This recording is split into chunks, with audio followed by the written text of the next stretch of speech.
Welcome to our Rolemaster actual play session. Twilight of the Old Order and Ain't No Place for a Hero are two campaigns, currently co-joined, set in the World of Duranarki, the continent of men. The game system used in our game is Rolemaster Classic, with a liberal inclusion of home rules. We hope you enjoy our story, and, as always, may the dice roll in your favor.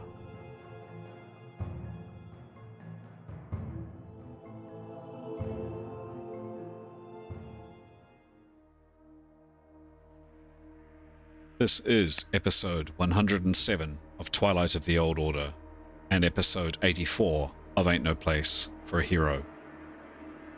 The two parties have been undertaking their own separate adventures since parting in the strange multi-dimensional place known as the In-Between some 14 days ago.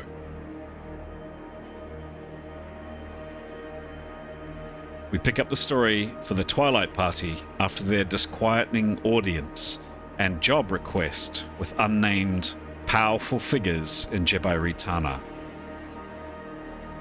The story starts for the Hero Party in the aftermath of the bloody assault on Ningwen's palace on the Isle of Darrn.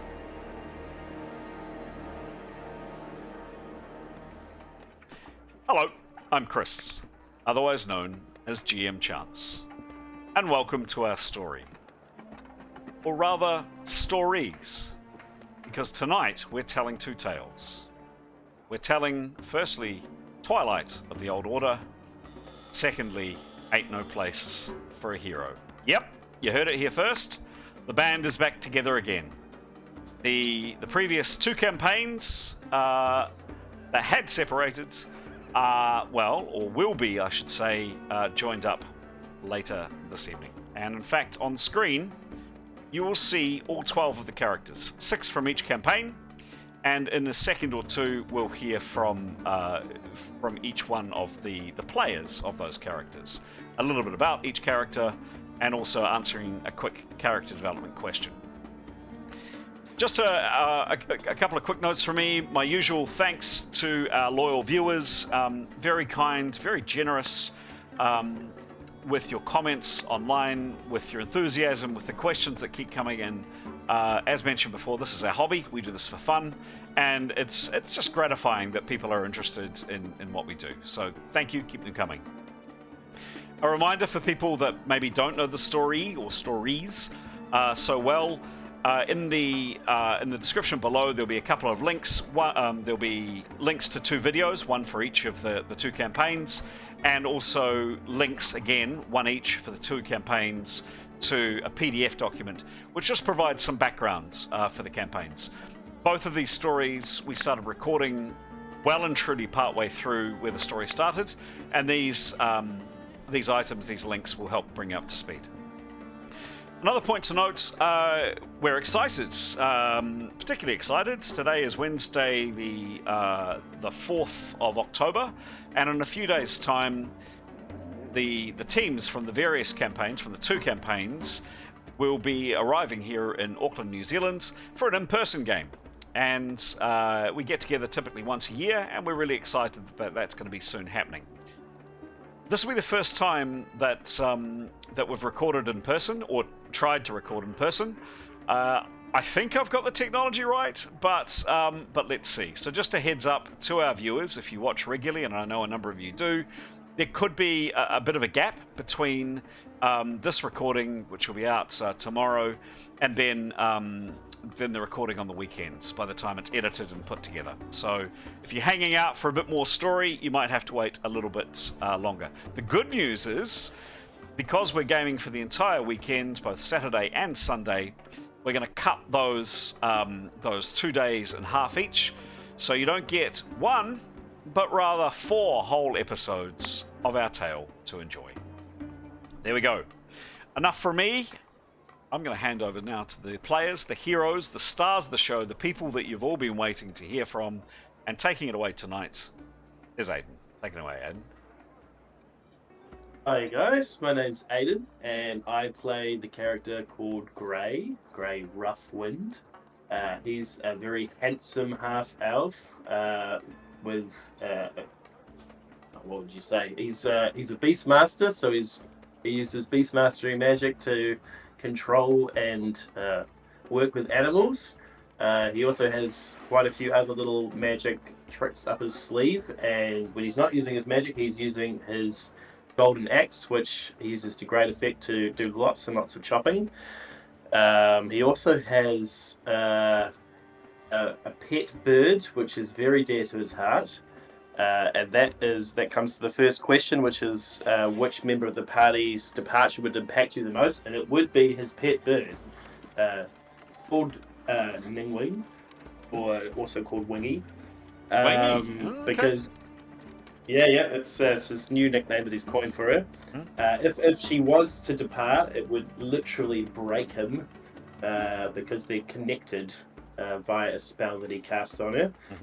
So it would cause him some inner turmoil, and also his health would be greatly affected. Excellent. Thank you. Yeah, no worries. I'd love to hear from Pete. Ah, cool. Thank you. It's nice to know Wingy's got Ningwen's got a new nickname. Fantastic.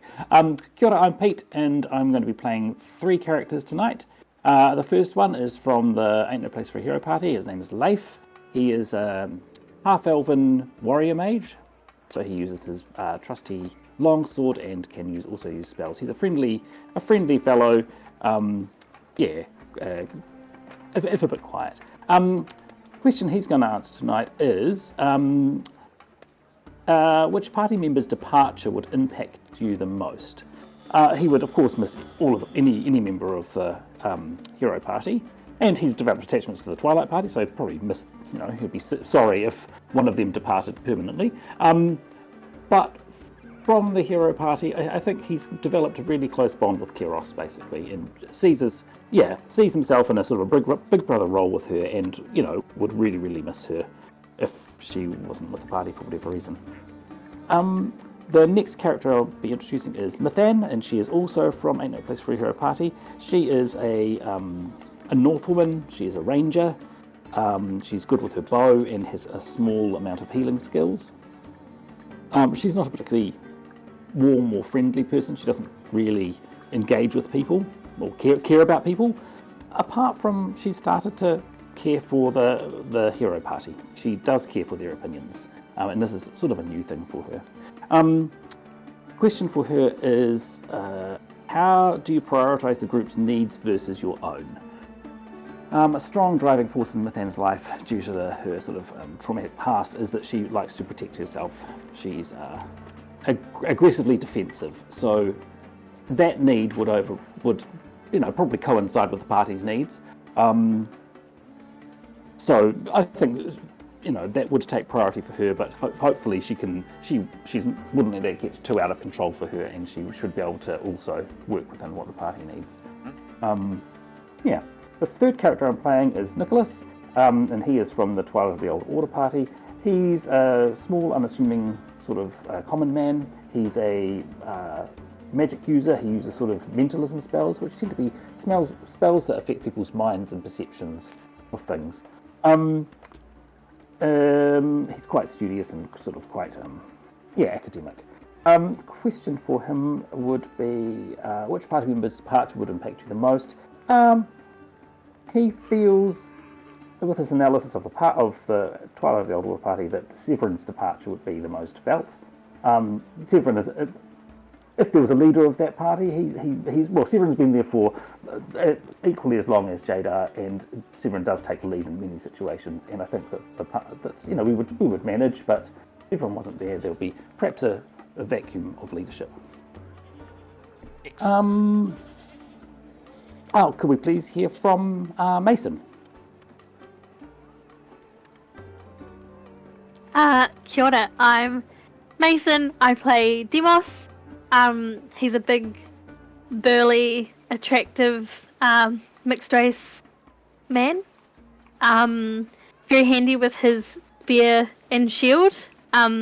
He very much likes to use his spear to stab people with. Takes great pleasure in it. His question: do you ever fear for the party's future, and why? Yes, he does. Especially now that he's kind of got a better idea on what the party's journey kind of was prior to him joining, and he's got more of an idea of what they're sort of trying to do. And just death feels a lot closer than it has ever sort of been in his life. So, yeah, he's nervous about that. But on the other hand, if he goes out saving the world, like, so be it. Okay. We'll hear from Graham. Thanks. Hello, I'm Graham. I play, too many characters. 4 characters, 2 from each party. First of whom is Severin from the Twilight Party. He is a male Northman, stocky fellow, quite charming, and a dab hand with a sword. In regard to questions, which party member's departure would impact you the most? Probably, personally, Jada. She's been there since the beginning of their adventure, and sort of shares a fair few values with her most of the time, and obviously would impact the party. Though Nicholas, I think, would also impact him if Nicholas left. A very powerful magic user and contributes a lot to the group. So probably the mix of the two. Second character from the Twilight Party, Tanya. She is an elf. And she is a hunter by profession. She is pretty sneaky and a dab hand with a bow. Quite a spiky personality, but pretty good with when it comes to range. And getting a lot better actually with a short sword closer in too. Which party member would impact her the most?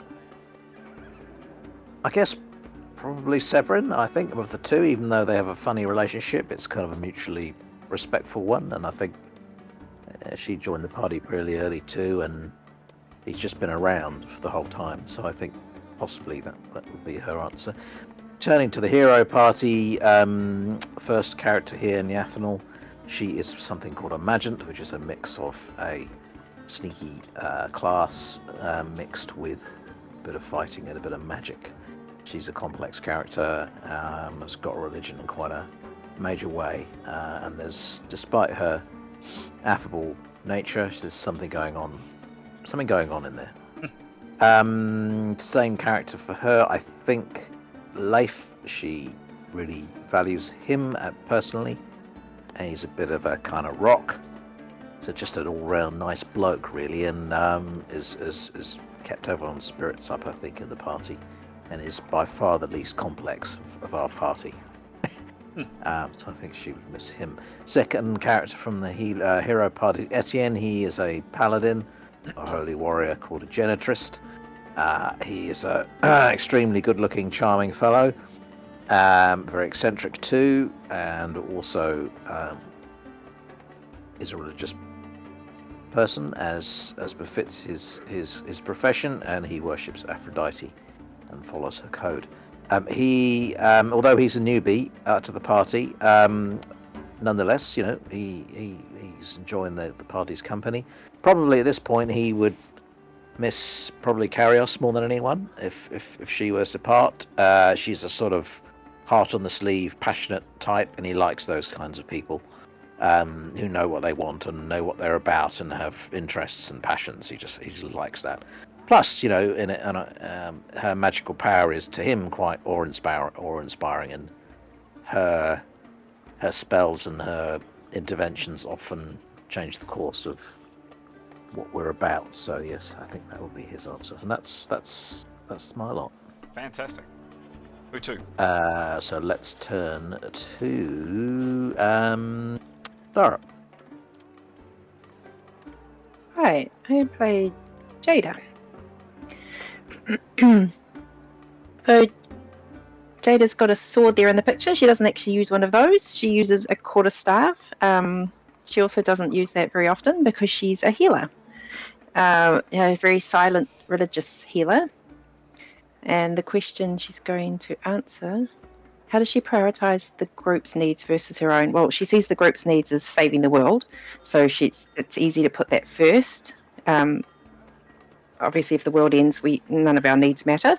But she does have her own needs. She likes to heal people and she wants to start a hospital, but she kind of tries to just do that along the way without interfering with the group's needs, mostly. Passing on to... who's left? Askell. Anthony.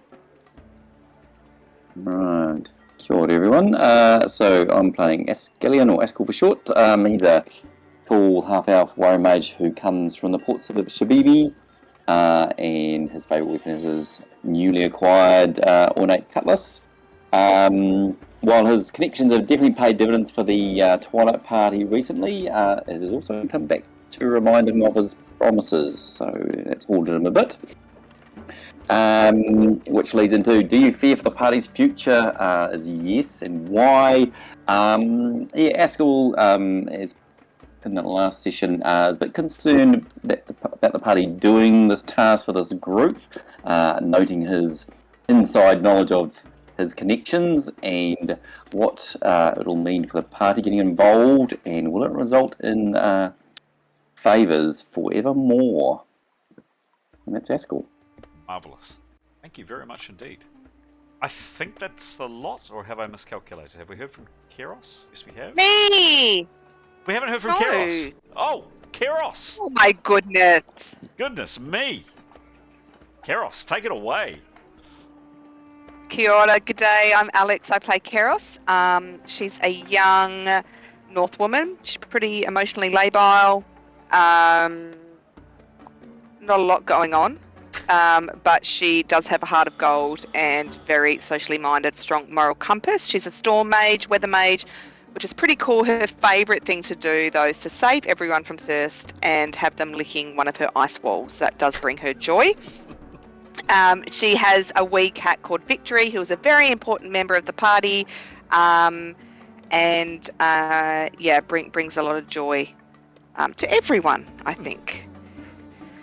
So, the question Keros will answer is, which party member's departure would impact you the most? Now, I know you want me to say either Etienne, Victory, or Demos, because she is getting some flutters and some little blushes going on, but she would echo Leif and say that Leif's departure, I mean, they'd all upset her, but Leif in particular would upset her. She agrees there is sort of a sibling relationship, which is quite handy, or I don't know if that's projection or what, art imitating life. But yeah, definitely a really supportive relationship, and Leif has a really cool way of sort of calming Keros down when she's in a bit of a panic or she has big questions, and just a solid support. Again, I don't know if that's projection, but that's where we're at. Excellent. Thank you very much, one and all. Well met. Very well met, one and all. All of you. All 12.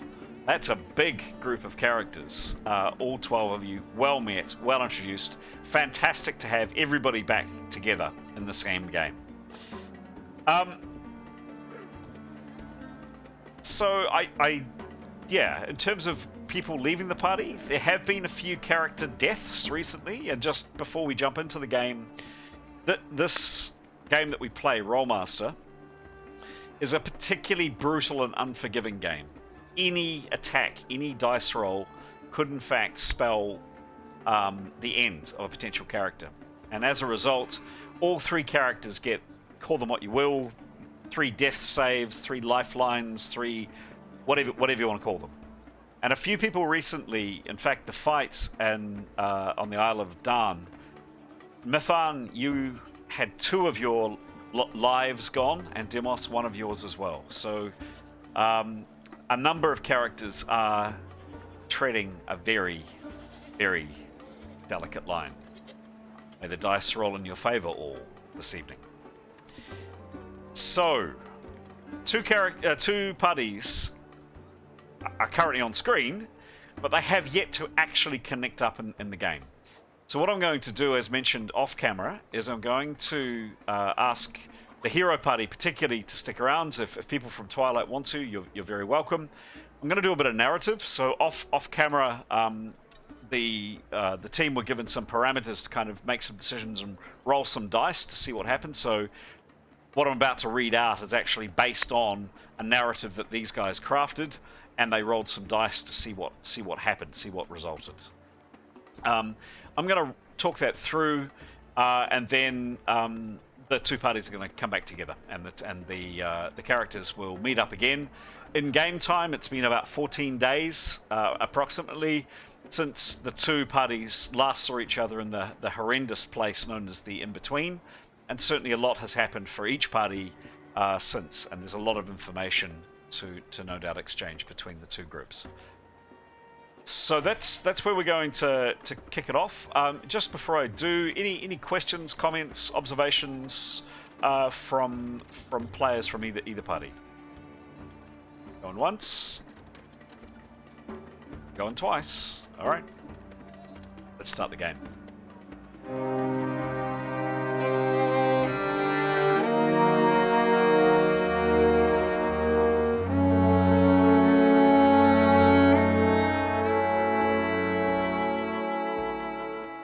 So,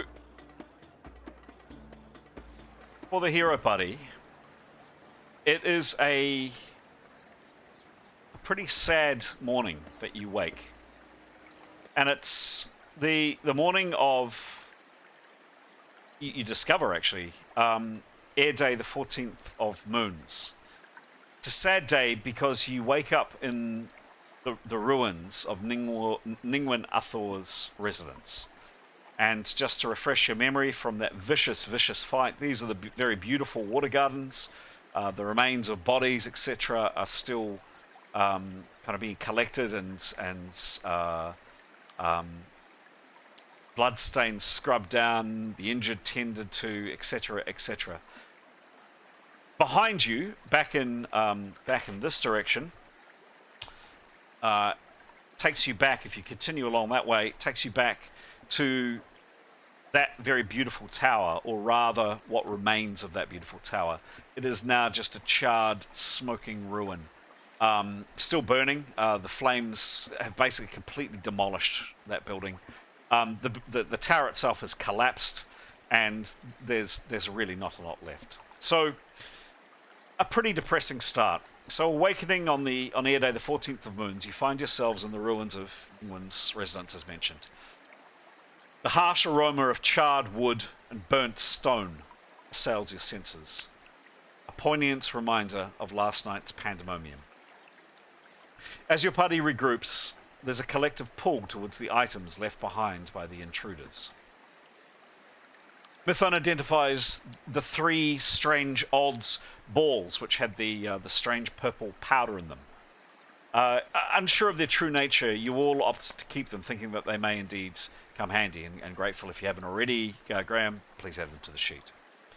Keros, you spot a very beautifully made, of all things, short bow, +10 short bow, high quality short bow, and its exquisite design is evident. You decide to take it with you. Etienne, ever the enthusiast for hand-to-hand combat, is drawn to a +5 dagger, high quality dagger, that gleams under the sun. Taking a pause, you all disguise yourselves with Neathanel's deception skills, greatly enhancing the process. Once you're done, you feel that even the perceptive Captain Martino might be challenged to identify you.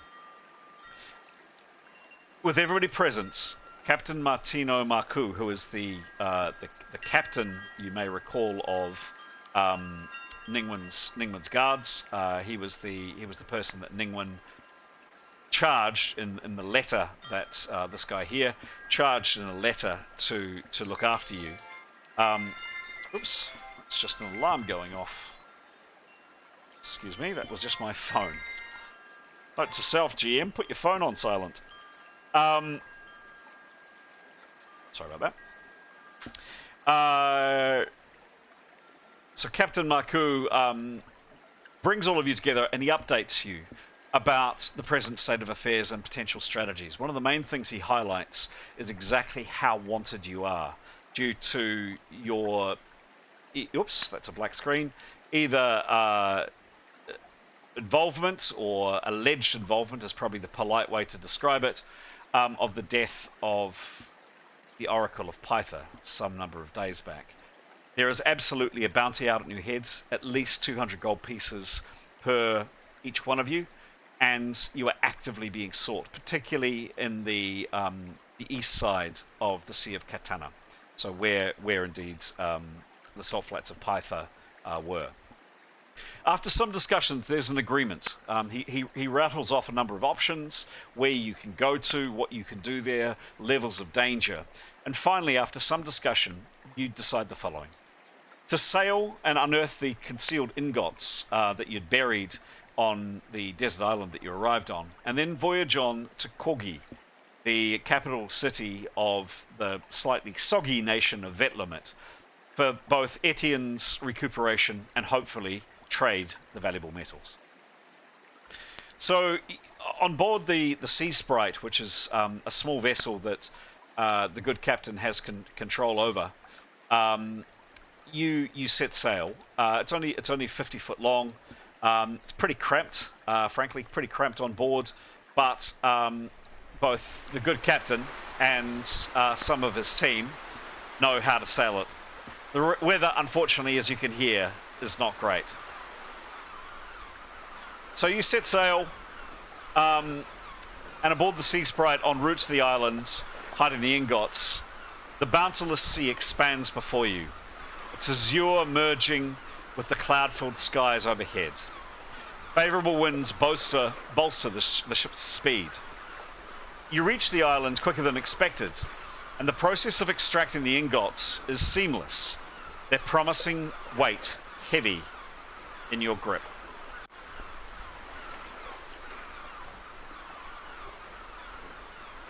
As you set course for Kogi, the city looms on the horizon, its former brilliance now subdued. Its edifices bear the signs of decay, reminiscent of the weary countenance of its inhabitants. The sticky, tropical atmosphere cloaks you, and as the anchor is dropped far away from the main port, the persistent hum of mosquitoes is unmistakable.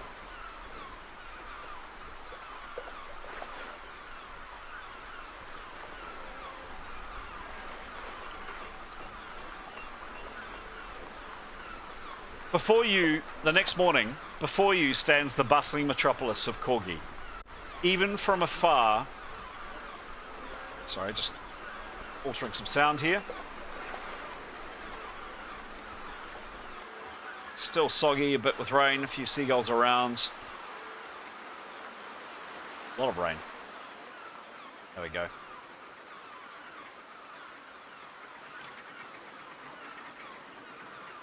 There we go.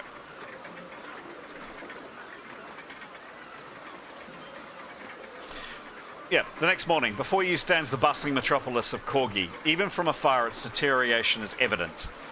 Once vibrant flags now droop, and defences that were once formidable now look decrepit.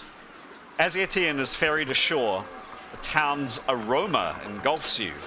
A fusion of marine saltiness, both fresh and rotten catch, and the distinct odour of ancient timber. Mithun disembarks soon after, intentionally at another location. Their trajectories are intentionally meander through the city.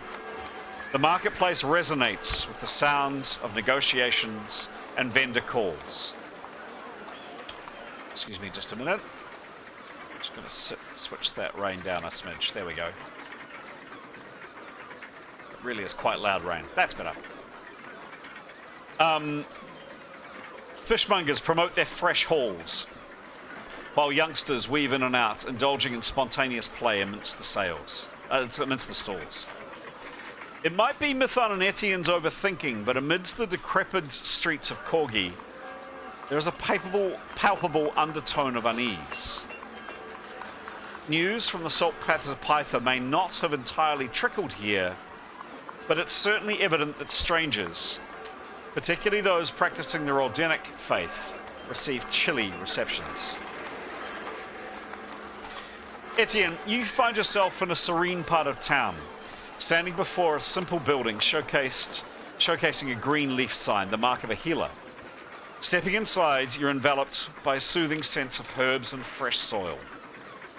An older woman with hair like silver, pulled back tidily, welcomes you. You notice her eyes alert and watchful, and her hands lined with age, yet deftly moving. She introduces herself as Lina. After carefully sizing you up, Lina combines her magical prowess with her expertise in woodworking to craft you a prosthetic. You marvel at her focus during this intricate process, accompanied by the gentle sounds of her carving and her calming hum. Meanwhile, Mithun is in a grand shop filled with metallic artifacts. The air is thick with the aroma of molten metal and coal. A burly man, known as Merchant Broig, with a rich beard, evaluates the metal ingots Mithun brought. Merchant Broig shows enthusiasm for the gold and bronze, yet he scoffs at the mithril, labouring it a mere gimmick and not of interest. As night falls, Etienne, you decide to rest at the Whispering Willow, an inn built of aged dark oak. Though it has witnessed better days, the place feels welcoming. Dimly lit, dim lighting is uplifted by a heartwarming sign and the sound of lively fireplace, and you're greeted by the enticing aroma of cooked meats. Aluna, the bald and friendly innkeeper, welcomes his guests with gripping stories from Corgi's history. On the other hand, Mithun chooses the Mariner's Rest, close to the harbour. There, the sea's scent is strong, and the soothing blend of quiet discussions and far-off sea songs promises a peaceful sleep. On the next day, Friday the 17th of Moons, and then on into Queen's Day the 18th of Moons. The subsequent days have Mithun bargaining with different merchants. The city streets buzz with excitement, but Mithun, you can't help but feel the undercurrents of mistrust and prying eyes. Etienne, for you, come Queen's Day the 18th of Moons, after staying inconspicuous for some time, you revisit Lina, the healer. She fits you with your new wooden prosthetic that attaches to your wrist. It boasts a detachable hand and is attached to a shield, which you can remove or attach in 6 rounds, half that with help. The whole fitting takes about 1.5 hours. At the end, you hand Lina 74 gold pieces, 1 silver piece and 5 bronze pieces for her exceptional work, expressing your gratitude before you leave. On the same day, Mithun sells the ingots to Merchant Broig, earning 5,000, jot this down, 5,632 gold pieces for the 4 gold ingots and 28 gold pieces for the 3 bronze ones. Later that day, as well, Mithun buys some herbs from a herbalist. Then, at pre-designated spots, both of you are rowed back to the awaiting sea sprite. As twilight sets, the ship doesn't sail far, choosing instead to anchor for the night in a concealed bay away from the city lights. Just give me a second.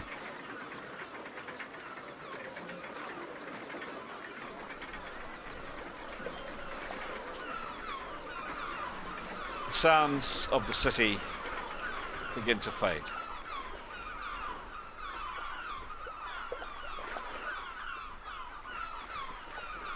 The next day, as dawn breaks, the sea sprite sails smoothly throughout the waters. Etienne, you and Mithun swap stories of your adventures in the city of Corgi. Even under the vast, clear sky, there's an unmistakable urgency propelling you both forwards. The sea is calm, with only the occasional splash of playful dolphins to break the monotony. However, the ever-vigilant Leif detects a red sail on the horizon later in the day. Potential pursuer, maybe? The party remains on high alert. King's Day, the 20th of moons. Just a second.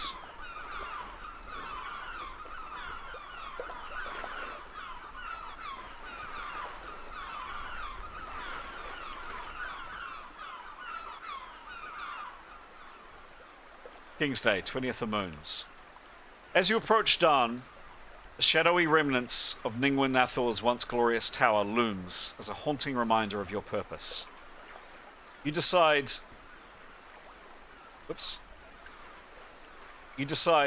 to anchor away from the shore as the sea sprite settles. A chilling silence envelops the island.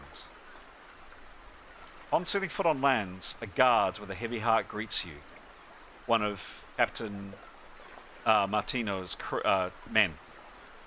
He informs you that several prisoners tried to escape, but were apprehended or slain. Tragically, though, some of Captain Martino's guardsmen didn't make it and have died of their injuries. Their final resting places, freshly marked along the perimeter of the island. Grief and resolution hang thick in the air. The next day, Air Day, the 21st of moons. By midday, the shipment Captain Martino has been expected docks. Together with the other staff on Darrn, you offload, inspect, and stow away the crates. Captain Martino, greatly engrossed in the operations, leans in to share whispers with Neathanal about what he's heard about increasing bounties and influential groups taking a keen interest in the party's actions. As darkness descends, you deliberate on your strategies and setting the course for Jebi Retana. Cosmos above seems to murmur of impending tests. Yet at this moment, the sea sprite shines brightly, a ray of optimism in these unpredictable times. The next day, Water Day, 22nd of moons. You are greeted by a radiant sunrise. Just a second. Bit of bow wake. Here we go.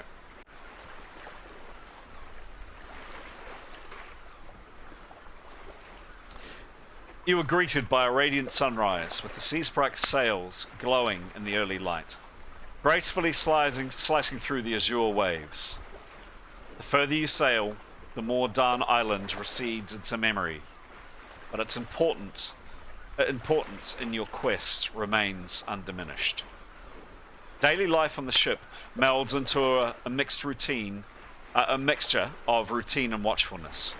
Etienne frequently stands at the forefront, his newly crafted limb signifying both his tenacity and Lina's the healer's artistry. Leif and Neathanal constantly scan the oceans and the heavens, alert for any unusual occurrences or signs of being followed. Demos, with his typical caution, keeps his weapon at the ready. Yet your voyage isn't without tension. On the second day, a cry from the lookout warns of a ship on the distance. It bears the distinctive tree emblem of the Holy Rodenic Church, followers of the Oracle of Pytha, whom you are alleged to have murdered. Recognizing the symbol, anxiety grips you all, knowing that being spotted by this vessel could spell your doom.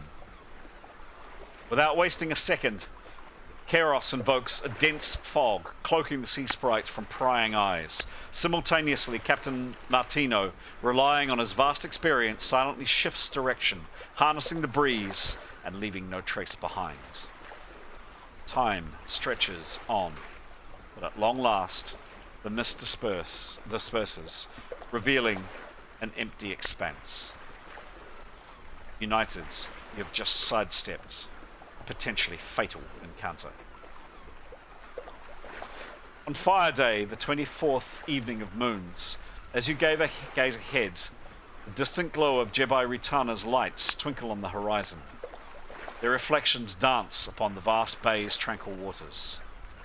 Before you stands its towering white spires, ornate domes, lively harbours, all narrating tales of richness and luxury. As you all anchor at a safe distance from the imposing city walls, the atmosphere is heavy with anticipation. Just give me a second to do a bit of what's technically known in the trade as GM Jiggery Pokery. This is Jebi Retana coming up on screen here. For those that haven't seen it, of the hero party. And if we just go here, we'll get some.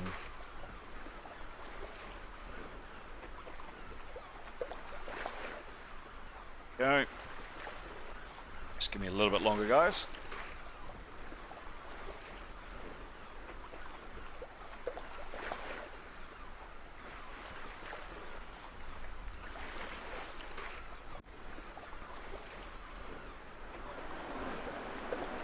The sounds of the city, you can hear it even being docked on the boat. This is definitely a place that doesn't sleep. Busy place. A few seagulls around as well. There we go.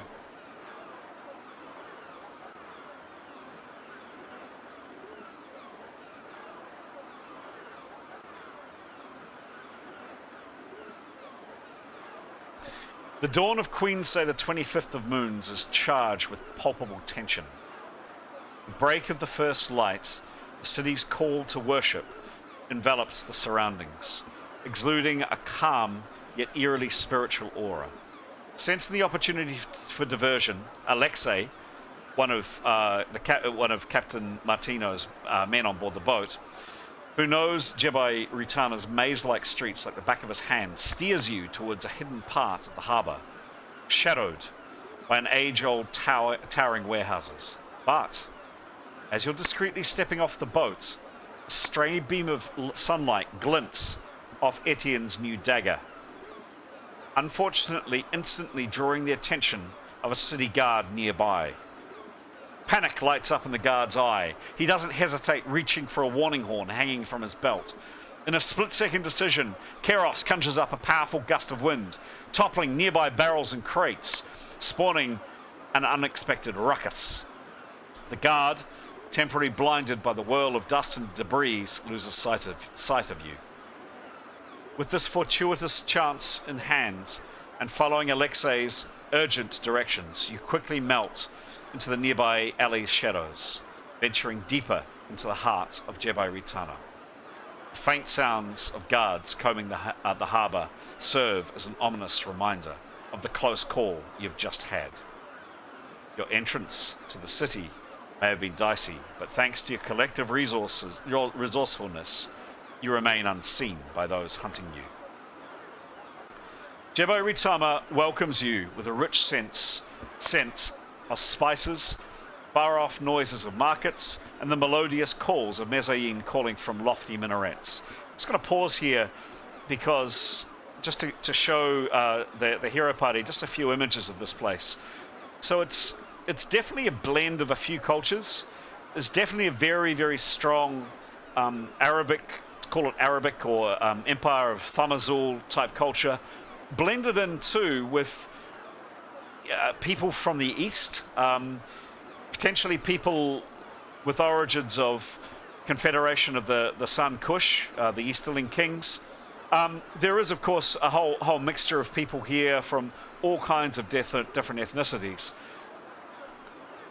It's a busy place. The streets are bustling. You can see and hear. The shops are busy. Merchants are trading. All manner of strange, weird, and wonderful gods appear to be displayed in this city.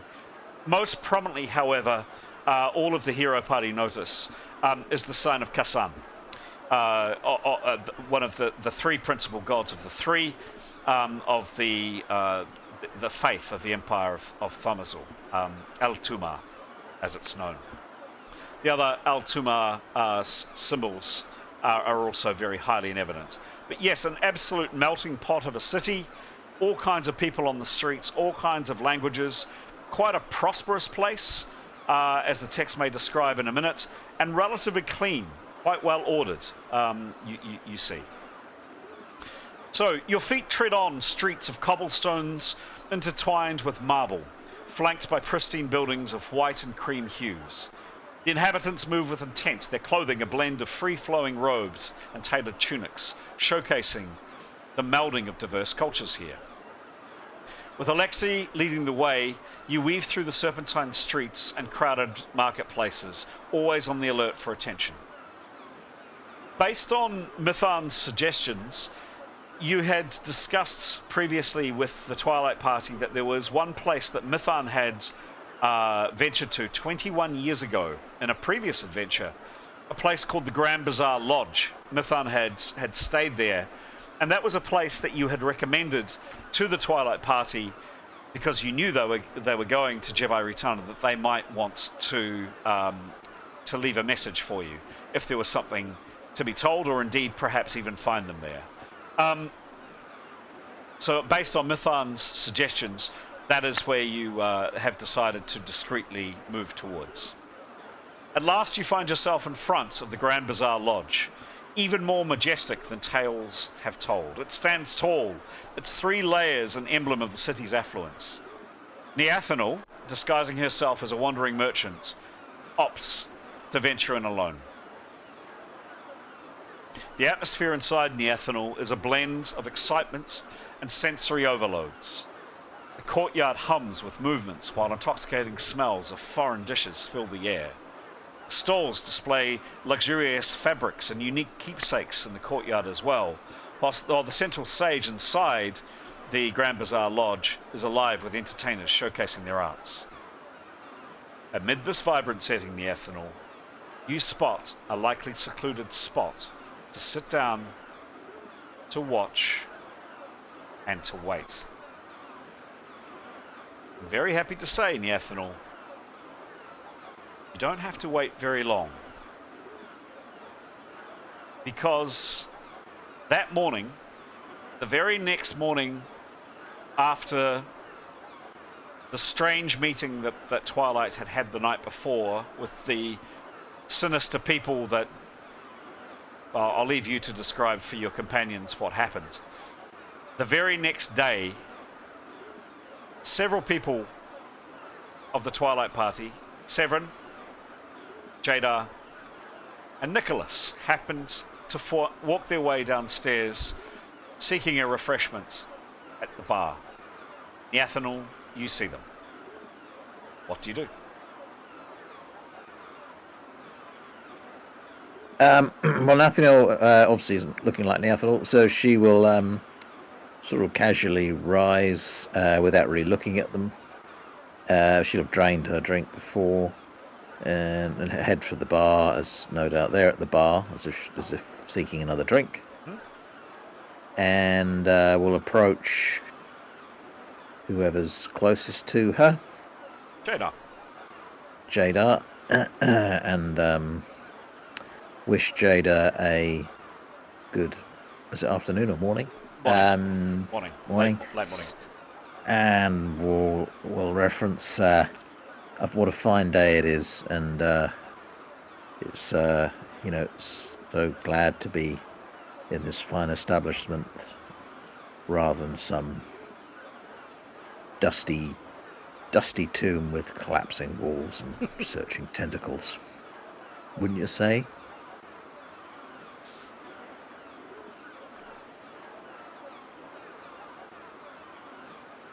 Jada? Hello, Jada. Oh, hello, muted. Go for it. Yeah, we can hear you. Yeah. Oh gosh, wonderful to see you too. Well, you probably don't know who I am, but yeah. Lovely to see you all. Have we got a place to stay yet? Chris, we haven't, have we?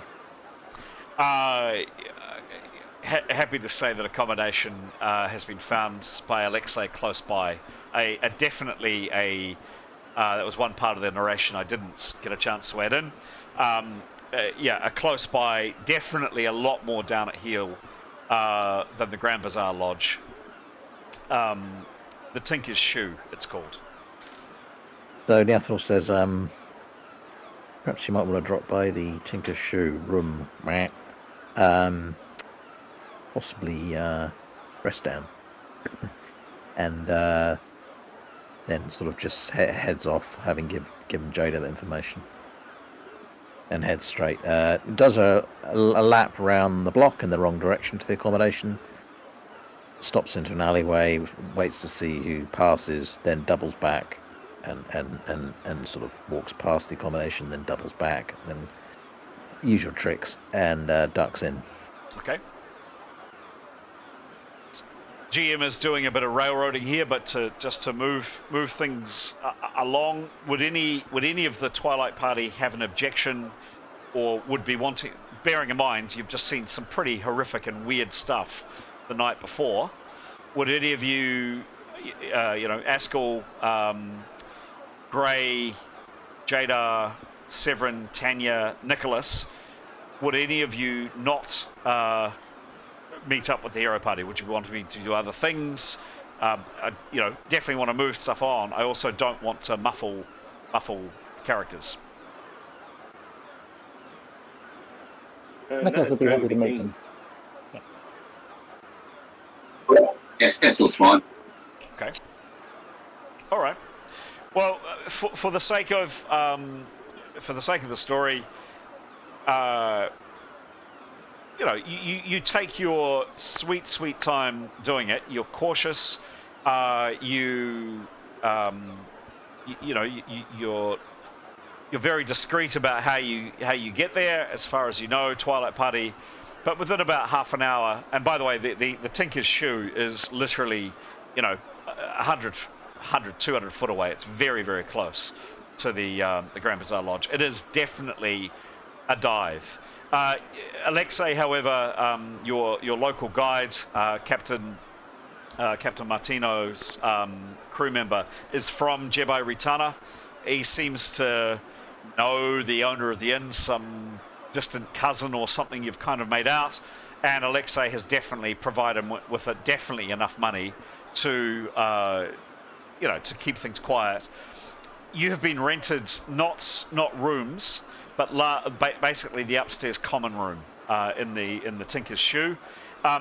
It's not very nice. It's basically one large room. It smells of onions and old farts, and there's no door to it. There's just simply a curtain. It's upstairs. There are only a few other private rooms. They're small and pretty dingy. The main room upstairs, kind of the DOS room, I guess. There's definitely enough for about 12 or 14 people to sleep there. There's kind of some moth-eaten, musty mattresses stuffed with straw, some pretty average bedding, and a couple of very, very small barred windows. It's discreet enough. The private rooms don't appear, that are opposite this area that you're staying in upstairs, don't appear to be inhabited. You think it's as quiet and as quiet a place to talk as you could probably find, and it's certainly not a salubrious establishment. Not many people are coming or going. It's not a popular place. It's definitely not, by the way, a tavern. It's not a place that people come in and eat and drink. It is a place where people come in and sleep, and probably much just do that.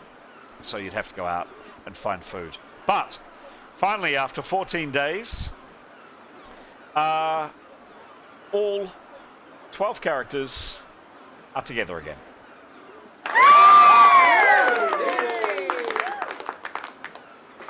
A bit of clapping there.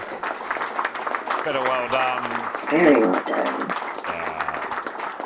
13 including victory. 13 including Victory the... Naughty me. Forgetting Victory the cat. There we go. Yeah, there we go. 14 including Wingy as well. Oh, Wingy, yes, true. Oh, she's not... Yes. Would Wingy have come... Ningwen, would Wingy have come with you? Actually, that's true. Probably not. Wingy's just chilling at home. Fair enough. She does... She's definitely enjoying her dormice that she's getting every day or so. For the first time in 14 days, 2 weeks, the party's together. What do you do and say? Top stories. Kisses? Kisses, if you like. No tongues. But yeah, swap stories, shall we? Making sure unobserved. Yeah, sure. Yeah, Nicholas will prepare and cast presents. Oh no, he'll just cast presents because he's paranoid. Go for it. 83. 83. Okay, the spell is successful. He must hold that as much as he can. He's just wanting to. He'd like to give us early warning if there's anyone arriving. Okay. Oh, can I? And actually, can I just interject? Had we? And I'm sorry, you might have mentioned it, but had the Twilight Party heard increasing stories from the Oracle of Pytha over the last couple of days? Yeah, something I didn't include. A bit, but not a huge amount. For a start, this is kind of across the entire Sea of Katana, so about 4 days sail from Pytha. Also, that this is an predominantly Altuma faith city, and the Roldenic people, of which the Oracle of Pytha was a seer, is an infidel religion. So probably not so much interest here. But yes, you've definitely seen a few wanted posters in Haradanian for your companions that you now find yourself speaking to. There's definitely signs up about them. And you hear a couple of people in Westron talking about the utter tragedy of religious assassins. They're probably Catholic assassins from Vetma Limit, people from Corgi or something, is the general buzz. So yes, you have, but not a lot. So in terms of swapping stories, everybody's had the opportunity, of course, of watching videos, but not necessarily everybody has. Could you run through some tale? Could each party please describe to the other party what's been going on, perhaps, and also for our viewers too?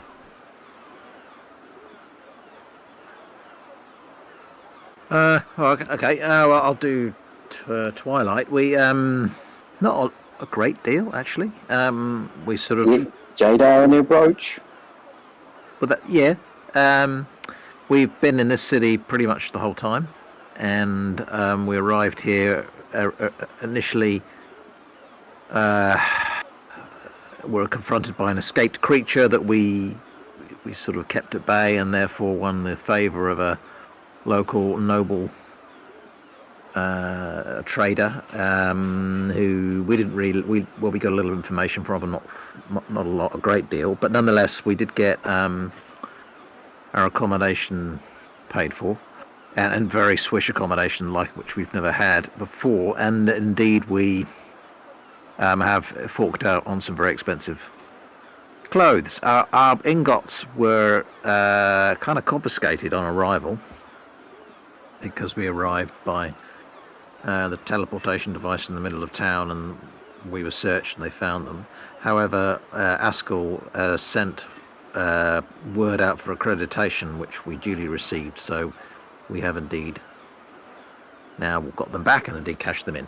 But jumping ahead, meanwhile, I suppose the first thing we wanted to do was to free Jada from what we had come to realise was a nasty demon that had taken root within her, that had emerged from a clasp that she had picked up months and months before in a underground temple from a orc priestess. A clasp that fixed her cloak, and she went to the Grand Hoo-Ha Mufti of the city to seek advice of how to rid herself of that. And I'll pass over to Jada and Anthony to describe what happened there.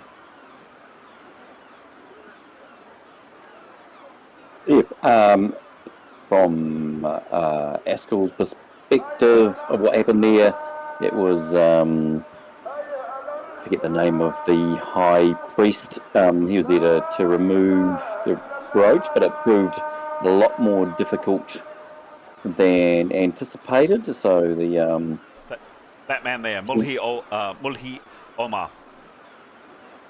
That's the one. So the 10-minute job turned out to have Jada sucked into some other dimension.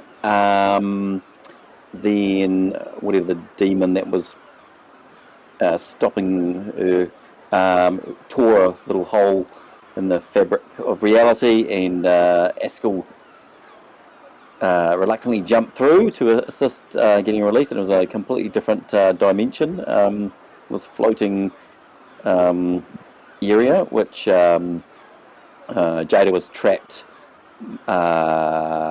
inside this dome with this tentacle thing all around it. But as while she was mentally battling whatever was possessing the brooch and Jada, and then a bit of chance, Askell figured out how to crack the dome, and then managed to get Jada released. Askell got savaged by these, we'll call them demi-dogs. Once again, Jada's healing came to the fore, and they escaped back and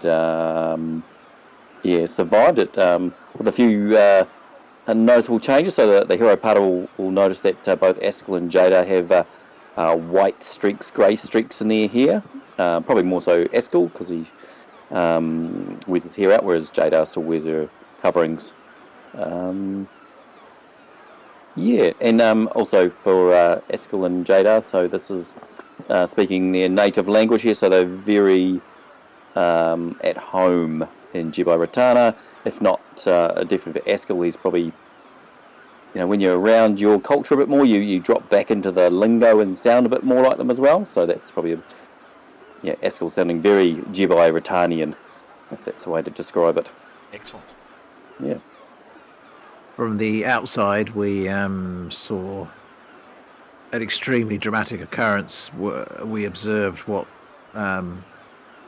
was lingering in Jada emerge out of the top of the main mosque, for want of a better word. And it was this horrific explosion of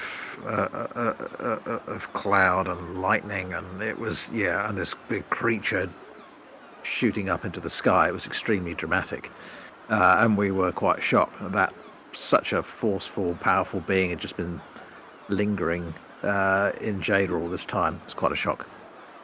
So obviously Jada and Askell were pretty beaten them up by that, so it took a few days rest. Meanwhile, the rest of us were scouring the place looking for interesting items that we might purchase, and we looked for magic weapons, we looked for herbs and such like, and indeed we have purchased some herbs, and we have purchased some magical items, including the PowerPoint multiplier for Jada, so she's better at healing again. We may have mentioned there were two on offer, and we picked one of them. We may have mentioned that. It might be of interest to someone else in there. Anyway, however, item 2 is what we really came to do, which was to try and approach the head of the Solar Council, who's an extremely powerful woman, and Severin managed to charm our way in through her Chamberlain, and we managed to get an audience with her by naming Ningwen's name. And we were expecting, we actually were totally truthful about what had happened. She seemed to know of us and know a great deal about us, and was questioning us in extreme detail, and we knew that she was attached to the Monman, and we knew that there was a good chance she was scanning to see if we were lying, so we told the truth. So we actually imparted everything. The only thing we held back on, actually, was the particulars of the hero party. We were asked about the hero party, and we were deliberately non-specific, but we did tell the truth.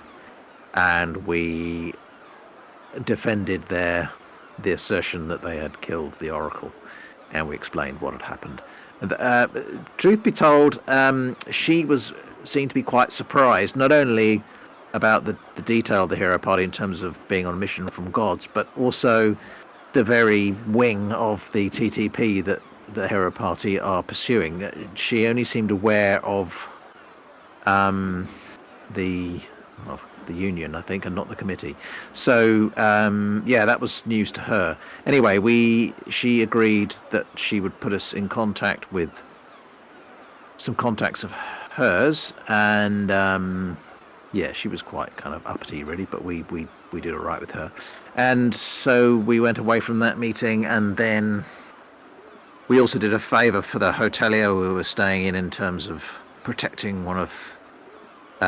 we were going to sort of intervene on behalf of him to sort of try and control one of his other guests, but actually we ended up saving that same guest's life. That seems a bit incidental now. And then we were invited.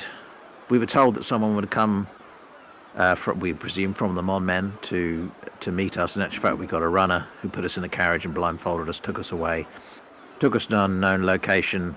We were led underground into some strange...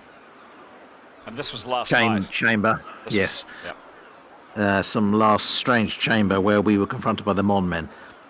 All I can say is, although, yeah, I think it's a case of our enemy's enemy being our friend. They were not the nicest bunch of people we've ever met, and they have some pretty sinister aims themselves. Nonetheless, they are our allies because we both want the destruction of the TTP. But we, I guess, would mention that what their belief system entails, which is essentially they are so class conscious they they arbitrarily will go about murdering the underclasses, and did so in our presence. Invited us to participate, and we chose not to.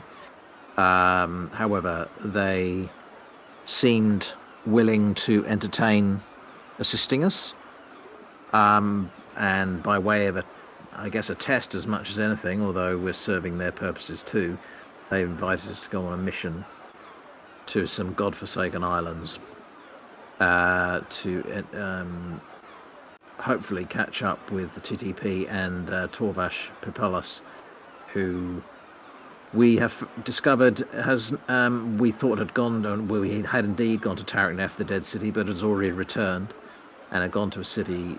Some spies of theirs had discovered that he'd come to a city called Landania to the south of here, and then had picked up passage to these godforsaken islands. Again, we think I can't quite remember, but I think something to do with still looking for different ways to prepare devil dust as his secret weapon, and we've been tasked to go there and intercept them. Yes, and that was very recently, and now I think that's up to date. And anything that I've missed, everybody? So not much happened. No, not well, not that much compared to the other lot. So that was last. So that meeting with these shadowy figures was the very last evening, the previous evening, for the Twilight party. Well narrated. Thank you very much. Someone like to fill in what happened for Hero? I can, unless Mason or Alex, you're keen to jump in. All yours, Pete. When we exited the in-between, we arrived on a lonesome rocky island. So it was sort of tropical, but very rainy, volcanic. Not much on there. We scrounged a bit of food. There were a lot of dead fish, but yeah, not attached to no other land masses in sight. Our first night there was some ghoulish apparition, that undead of some description, that was going to be quite a nasty fight if it hadn't been for Kiros, who one-shotted it with a knife bolt, just zapped it right out of the sky. So thanks, Kiros. Number of days on the island. We sighted several ships. Investigated the island, sighted several ships and tried to gain their attention. Eventually managed to obtain rescue by Etienne, being the charmer that he is, being made invisible and flying out to the ship. A slight misunderstanding of our purpose, and perhaps we misunderstood who they were. But eventually we got passage with I've forgotten that guy's name. Got passage on a ship anyway, a merchant vessel actually, and we stashed our ingots because we were thinking that they might well be pirates, but we did stash our ingots on this rocky island. Then we were able to pay for passage to Darrn, which we were ripped off with. We didn't know, we didn't bother to ask how far it was, but yeah, we made it there. As we were disembarking, a person from Mithan's past, actually, accosted them, sort of recognised them. He'd been on board the ship, but they hadn't interacted so far, and just, amongst other things, passed on a warning that one of the jobs that the hero party had done in the north of this world was to clean out some bandits from a tower. The tower was the seer's tower and somehow belonged to some sort of seer, but who he was away at the moment, so the bandits had taken over. And we took some items from there, but this fellow gave the hero, well, he wasn't meaning to give the hero party the message, but we got the message that this seer had returned to his tower, had gotten wind of us and somehow gotten our description and was seeking us. So I was just thinking that's something for the hero party to remember, that there's quite a powerful magic user searching for us. Yay! On the island of Darrn, so this is the island that the Twilight party had been to. This is the residence of Ningwen Athor, as we heard in Chris's introduction, and Wingy's namesake, I believe. That's who she's named for. Gray's falcon. Became quickly apparent that it was under attack, and this wasn't wholly surprising. She had intimated to the Twilight Party that she feared for her life from the members of the UPP, the United Peasants Party, the Empire of Darrn. She was. So we arrived coincidentally just as they were attacking her, basically. Probably because the Twilight Party's visit to this island tipped them off that she was still involved, perhaps. Mithan cast a spell to figure out who some of the attackers were. She could see who had been using a path, and we discovered that it was, in fact, the UPP, and it was, in fact, the leader of the people on screen. She saw a whole lot of people that Chris is showing images of, but there's the leader of the UPP, so one of the two factions in the leader of the New Enlightenment the New Enlightenment Union, Arini Chonta. So she is she's one of the big baddies.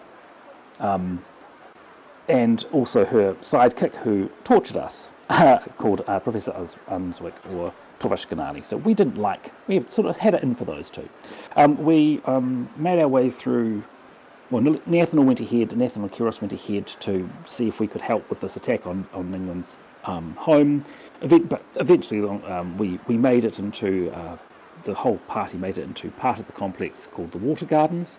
I think where Chris started with the narration, which was, that bit there. Lots of bodies. We had allies. The hooded guys were Ningwen's forces, basically, but it was pretty nasty. That's where both Demos and Mithan lost one of their strikeout lives. At some point in this conflict, Ningwen was dispatched, unfortunately. It was sort of a group of the baddies had her captive on an island, and they saw that their cause was lost, and so they slit her throat, unfortunately. So, because of course our purpose of being that island was why we wanted to make our way there was to get information from her about the threat to the old world, to the world's stability from this New Enlightenment Union. From there, the Torresh Kanali and Arena Chonta escaped, we believe, through a hole in the glass ceiling that was covering the whole of this water garden. Quite frustrating.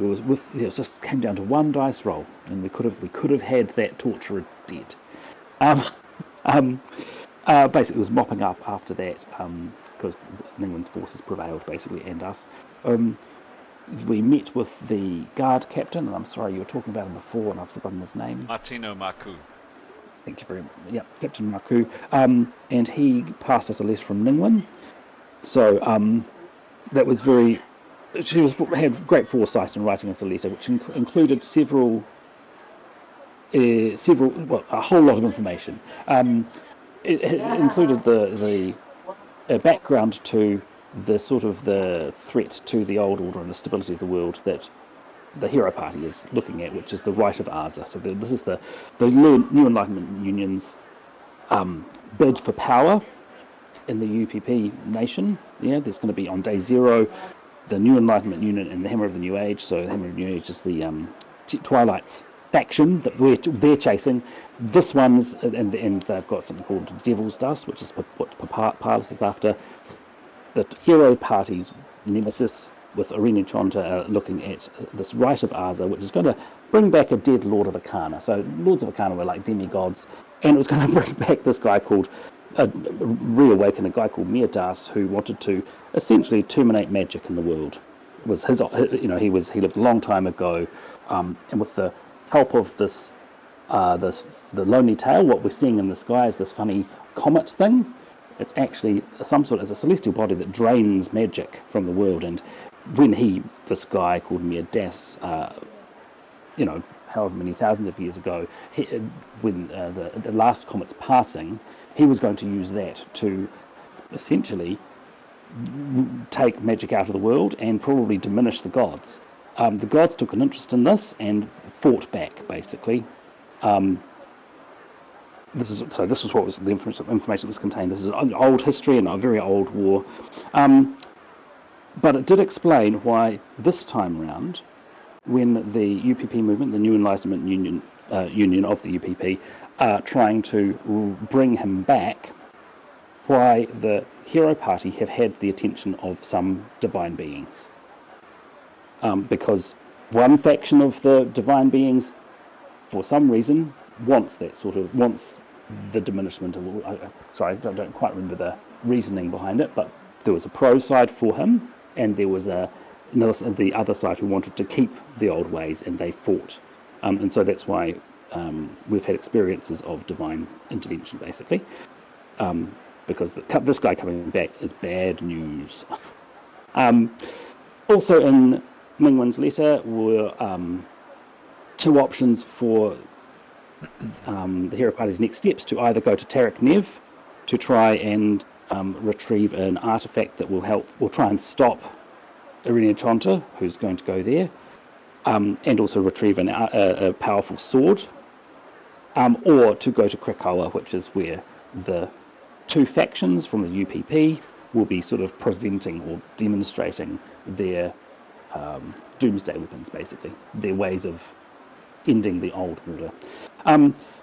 So she put forward those 2 options to the party. The last thing that Ningwen suggested in her letter was she encouraged us to seek out the Mon Men for aid, and in particular Jasir al-Hafiz. So that's why we're in Jebi Retana, and you heard, and that the days in between were what Chris narrated at the beginning. Us leaving Darrn and making our way to Jebi Retana, well, collecting the ingots and buying herbs and cashing those ingots in. What did I miss? I think that was remarkable, Pete. Well done. Very good.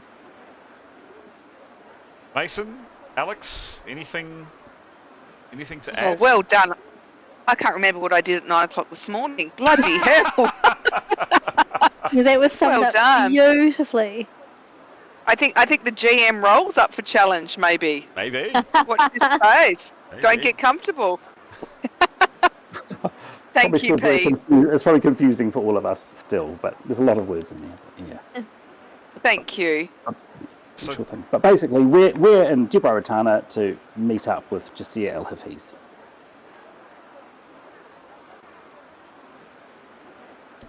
So, well, I guess to sum up, the two parties. No, I won't sum up. You guys have done a great job. We'll leave it there. So what happens? Your characters are you're in this dingy room. Captain Martino and the only 2 crew he brought with him, Alexei and Tomas, are downstairs, keeping an eye on things and just kind of sitting down in the. It's not really even a common room. It's just kind of a place, kind of a foyer area, but just keeping an eye on the door, making sure that you're not disturbed. They're planning to sail back to back to Darrn this evening for the good captain to go about the very sad task of paying off Ningwen's staff, paying compensation to the widows and to the families of the people who were slain. Ningwen was a good employer, and she made sure she had money set aside to provide for her team, for people that may come to harm in her service. They're planning to sail this very evening. Also this very evening, the Twilight Party had been instructed by the people that they had met the previous night, the very strange masked people, the previous evening, to think about the opportunity presented to them, this task that Graham referred to, and that at 8 bells this evening, that same person would come to the Grand Bazaar Lodge, and again the Twilight Party would be taken back into the presence of these people, for these people to hear Twilight's decision of what they plan to do. That's a bit of a setup. You're all in great health. That's some good news. The good news for any of the hero party who, a number of whom got quite badly injured or moderately badly injured.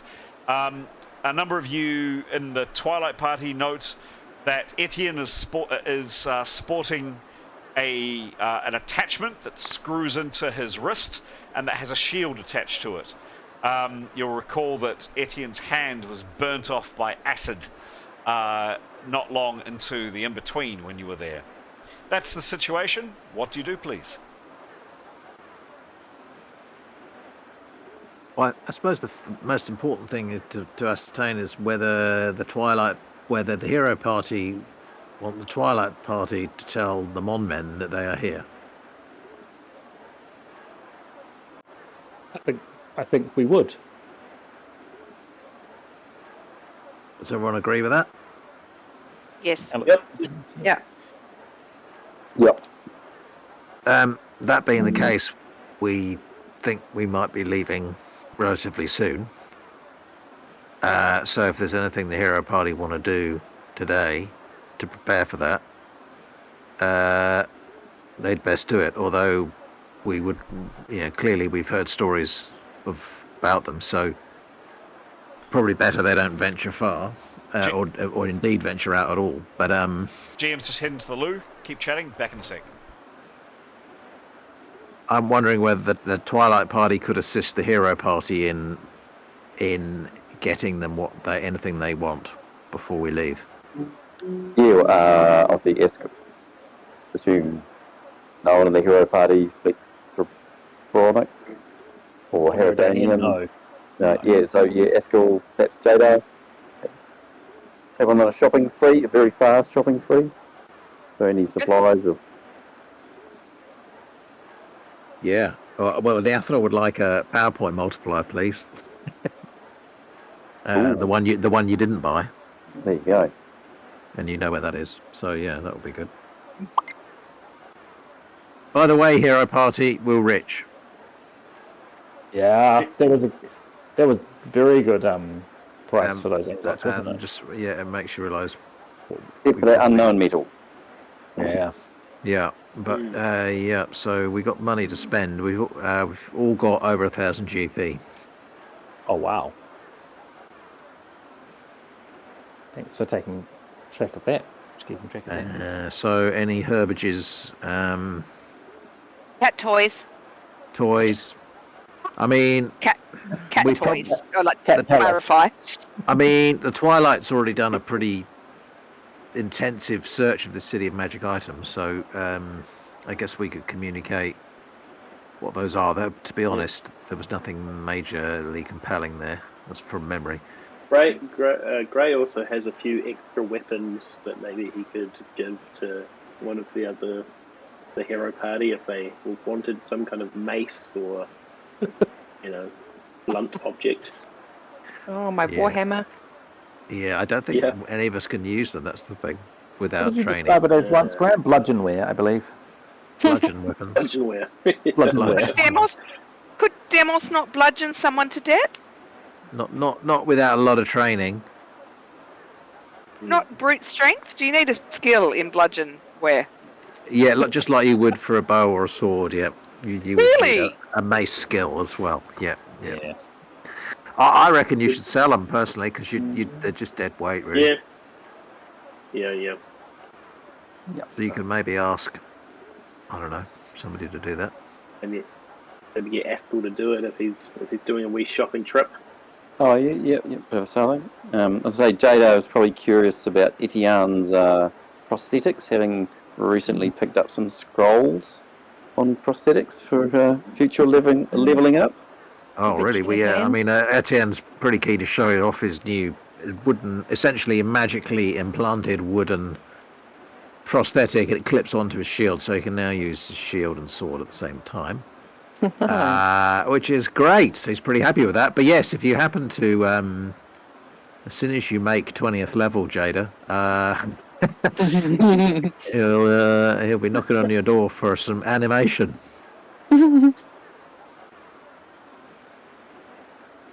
So hurry up. What level? How many you got to go? 13. 13 to go. All right. They'll race by. He'll well fly by. We've got 4 months. 4 game months, I believe. Is it 4 or was it weeks? Months? Months. Yeah. Yeah. And who else had a weapon they were thinking about? Was that you, Jada? Aren't you lugging around a big lot of metalwork as well? Oh, a warhammer. Yeah. Eskel's carrying the warhammer and one of Gray's weapons. So it'd be good to decide what you want to do with those. Yeah, I don't want to learn them. So you could ask, get them traded. Or you could Yeah. trade them yourself. Yeah, whoever's I can't remember who the trader is now. I think was it Tanya? I think it is. She's not that good, but she's the better. Negotiator, yeah. Oh, one thing, I can't remember if we just covered it off, but Eskel would be curious about Demos waking up. Like last saw Demos was Oh, yeah. racked out. What brought Demos? I didn't get around to watching I missed that part of the story, I think. He just woke up. Oh, actually, now you remind me, I think I did see that episode. Yeah, just woke up, asked what was going on, and he's still to this day kind of confused about it all. But he's alive and conscious and happy. Kyrus, want to walk us through that one-shot magic zapper demon flying beast one hit? Oh, amazing. Like, just... Oh, you couldn't make this up, even though we did. You could not make this up. She just went, you know what, fuck it. As she often does, because she's not, there's not a lot of strategy for poor Keros. And she just let one rip, and I think it was straight through the eyes. From memory, and amazing. It was very cool. Then I suppose the GM had to figure out what he was going to do for the next hour. He planned to do. I did. I think it did throw the GM, which I'm not mad about. I do recalling a little bit of bugger in his tone at the time. Yeah, that wasn't meant to happen. My bad. Yeah. It was a very good shot. Question for Demos. Mate, I'm going to ask it perhaps on behalf of others. Why did Demos run off in the in-between? So Demos thought he could hear his sister, who has been missing for most of his life, and he's sort of been trying to look for her, especially since he ventured off on his own. He's been searching for her, and just, I think, for him, the thought of his sister just possibly being there, even though I feel like he kind of knew it probably wasn't her, but the hope that he was clinging on to that it was made him just delirious and go to find her. And then he was unconscious. Ouch. Yeah, big ouch. Okay, folks. You've swapped some stories. You probably talked each for a few hours. Maybe not all 12 characters. Just going back to the image of all 12 characters. Where are we? Maybe not all 12 characters really like each other. Some would definitely like each other more than others, but fair to say each one of these people have probably saved your life or have been your comrades in arms in some really terrifying situations in that strange netherworld place. So even if you're not massive fans of them, it's probably quite comforting in a way for you to reacquaint with these people. These people who have shared something horrific, like really mind-bending, twisting, sanity impairing, whatever you want to call it. You're all probably, a reasonable chance, you're all probably suffering from some modern day term post-traumatic stress or something similar. So you've had some time reconnecting, speaking with each other, chatting, laughing, maybe crying a little bit. Some news for the Twilight Party is the very, very kind woman, Tanya, your godmother, this woman Ningwen, who was a formative person in your life, who was really, really important. And she had hinted that when you saw her last, that she was thinking that her days might be perhaps drawing to a close. But to hear of her death, so horrific, so utterly final, to have her throat slit and then her body thrown in the water, presumably that has some effect on Tanya and probably the rest of you as well. This woman, Ningwen, hosted you all on Darrn for the Twilight Party, and fed you, looked after you, and inspired Grey to name his hawk Wingy or Ningwen after her. The fact that she is dead probably has some impact on you as well. The other revelations that Hero have told about these two sinister paths, these two organizations inside this massive, what for some of you was a legendary place, like a kind of a bogeyman land of myths and legends. A place called Darrn is in fact very, very real, and that there are two factions that each one of your parties individually are seeking to confront. The fact now that Hero knows a lot more about the monumental challenge that lies in front of them is probably more than a little bit shocking to Twilight as well.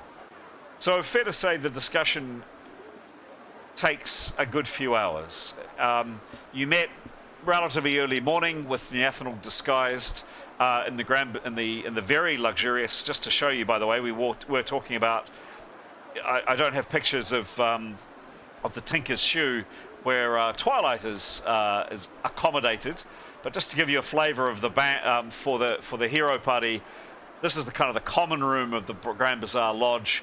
This is the upstairs dining area where Twilight would recline and relax. This is their own private dining area.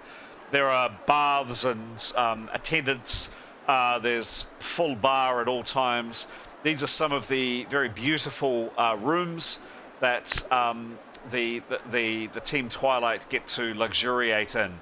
It is a very opulent, incense-filled, comfortable, beautiful place to stay. Quite different from the down at heel Tinker's Shoe where you currently are. Just as a bit of an insight. So Niathanal, you were here in this opulent kind of common meeting room space. You saw your companions as discussed, and You've now headed to their accommodation. You've had this talk. It's taken several hours. It's around midday on the 25th. What do you do, please?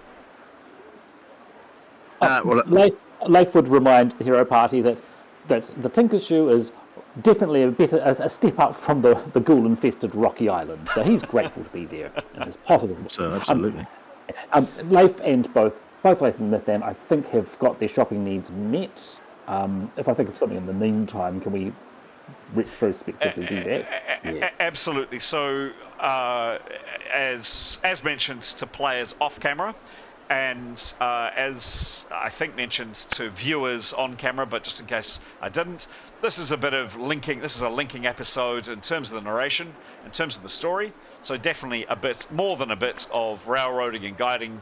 I believe with the characters and with the players' blessing. So absolutely, if people are wanting to do shopping, we can definitely come to that at a later stage. So yes, we can definitely do any residual stuff, Pete, in the half a day you've got left. So from midday till most of the shops begin to close around dusk. Thank you. Nothing off camera. Yep. Nothing from Mithan or Leif. They're keen to lie low until perhaps a meeting has been arranged by the Twilight Party to meet with them on men for them. Okay. Others? Yeah, we were talking about some shopping things that we can cover offline. But other than that, yeah, certainly Nyath and Etienne don't want to make themselves known at the moment. I guess we got to probably look at stashing the mithril also, and also what we do. It'll be good to know from the Twilight Party whether the mission is, whether we're being returned here afterwards. Would be good to know. We may want to bank some of our money too, potentially.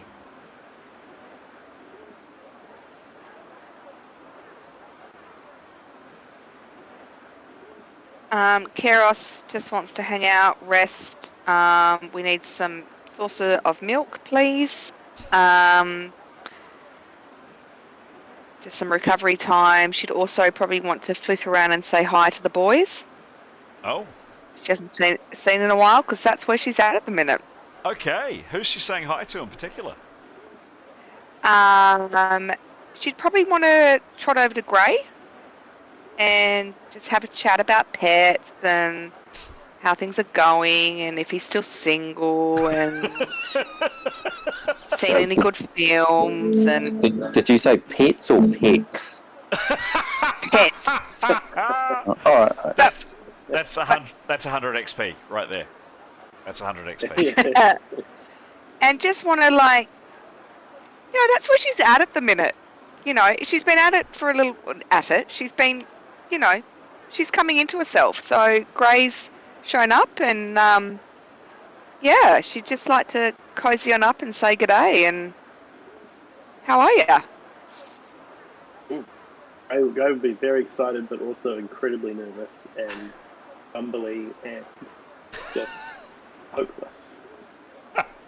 It'd be doing Keros everything she wanted. It'd be going to get some milk to try and for the cat, but then he'd spill it all over himself, trip over his axe, and it'd be incredibly embarrassing, but he'd be besotted and excited. What does Victory think of Gray? Because we know how Victory feels about Etienne and Demos. Oh. Love it. Love it. Victory is a very good judge of character, and she likes Gray a lot. Yeah, Gray might also have used his beast mastery skills to control the reaction. Which you totally can do. So yeah, what happens? I mean, Gray's awkward, and talk us through a little bit more. Nicholas would be watching everyone, and can he do a mental illness law check? Yeah, sure. On people as we do our discussion.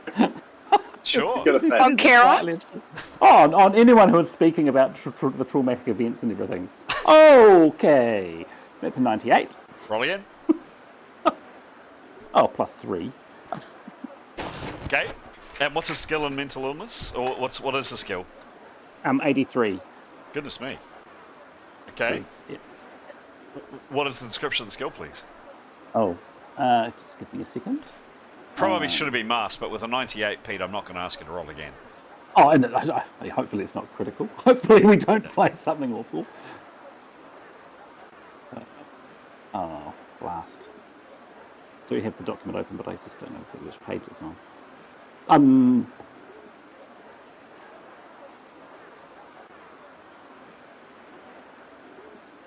Mechanics. Nope. This is the Tozer House Rules one. Okay. What's it Yeah, called? I'll get back to you. Can I get Okay. back to you? Yeah, on it? sure. Okay. Who else is doing what, please? Anything from Jadar or Askell?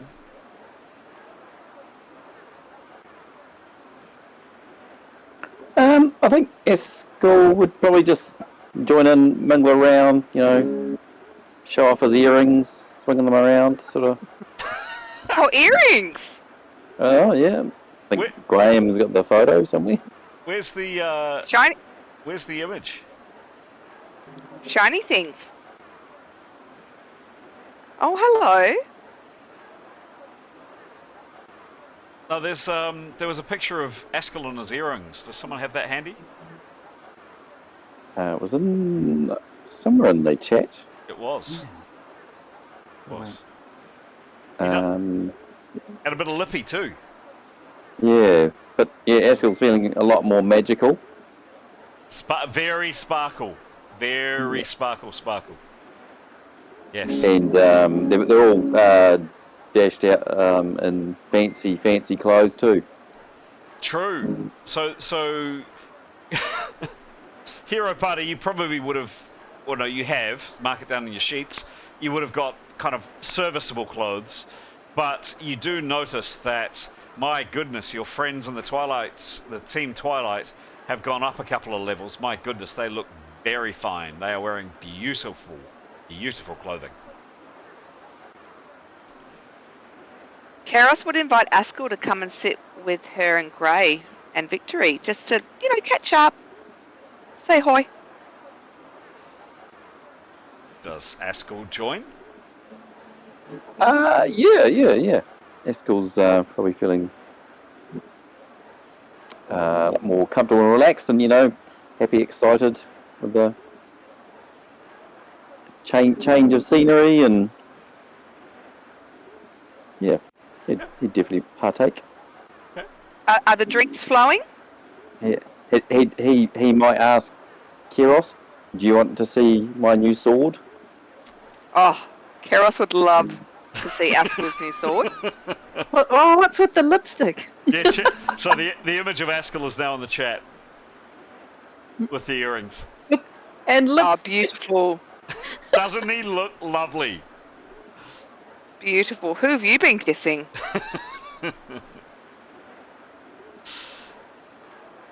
What about Jada? Anything from Jada?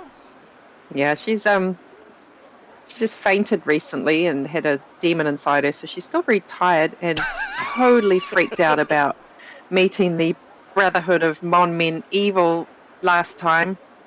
Last night. The last night, the Legion of Mon Men Doom. They're horrible people. Yeah, she's not feeling very well. Come lie next to Keros and the boys. Thanks. Covered up and on pillows and so on and so forth. Sounds good. And anything from Demos? I think he'd just be sitting quietly in a corner, watching everything that's going on and having a laugh to himself with a drink or 5. Okay. Alright. So, a bit of social time, a bit of, dare I say, flirting, maybe? Or was that just my imagination? Perhaps. Or not. Keros doesn't know how to flirt. She's very awkward. but Yeah, neither does Grey. they're well matched. Okay. So Keros has definitely liked Etienne, and Demos, and now Grey's back on the scene. Isn't this a bit confusing? I mean, it's all very confusing for her. She is 22, but she probably has the emotional stability of a 15-year-old. So that's kind of where we're at with her. Right. So you just the awkwardness of a 15-year-old girl, you can imagine. And she's just really trying to be herself and find herself and settle into it. She's feeling some feelings. Mm-hmm. Not going to lie. Mm-hmm. There's some beautiful men around the place. Etienne does. I mean, he's a different league, and he's in terms of experience and what his goals are with people, I guess. And she knows that. Whereas sort of Demos and Grey are probably a bit more, I don't mean this condescendingly, but a bit more oafish or a bit more comforting. Okay. A bit more, just a bit more on her level. Yeah, whereas Etienne is very, very experienced. So she looks from afar for Etienne. Okay. I mean, he's very handsome. Okay. Interesting insight. Yeah. Excellent. Well, the gang is back together. You are all back together. You've reconnected. You've chatted, flirted, call it what you will. You're now back together. What is your plan for this afternoon, please? Oh, sorry, can I just jump in? That mental illness, I don't think we've got a description. It was just using the law thing, and it's just because he's got sanity healing law. So I suppose it's a complement to that. So that's about the sanity healing is how to fix people. The mental illness is knowing how people's brains work and minds work. So. Okay. Yeah. Also, so I just point out that Leif would be in absolutely no way possessive or anything. But would just be monitoring Keros' situations to make sure she's okay. Not, just to make sure she's okay. Okay. Yep. Sure. Doesn't, he knows that it's a completely safe space, but would hate for her to get her feelings hurt. Oh, love a big brother at a party, honestly. And He's Keros not would intrusive. appreciate that. He's just leaving her to it, of course. But just, yeah. Okay. Very good. Duly noted. Thank you. Very good. Yes. So for that afternoon,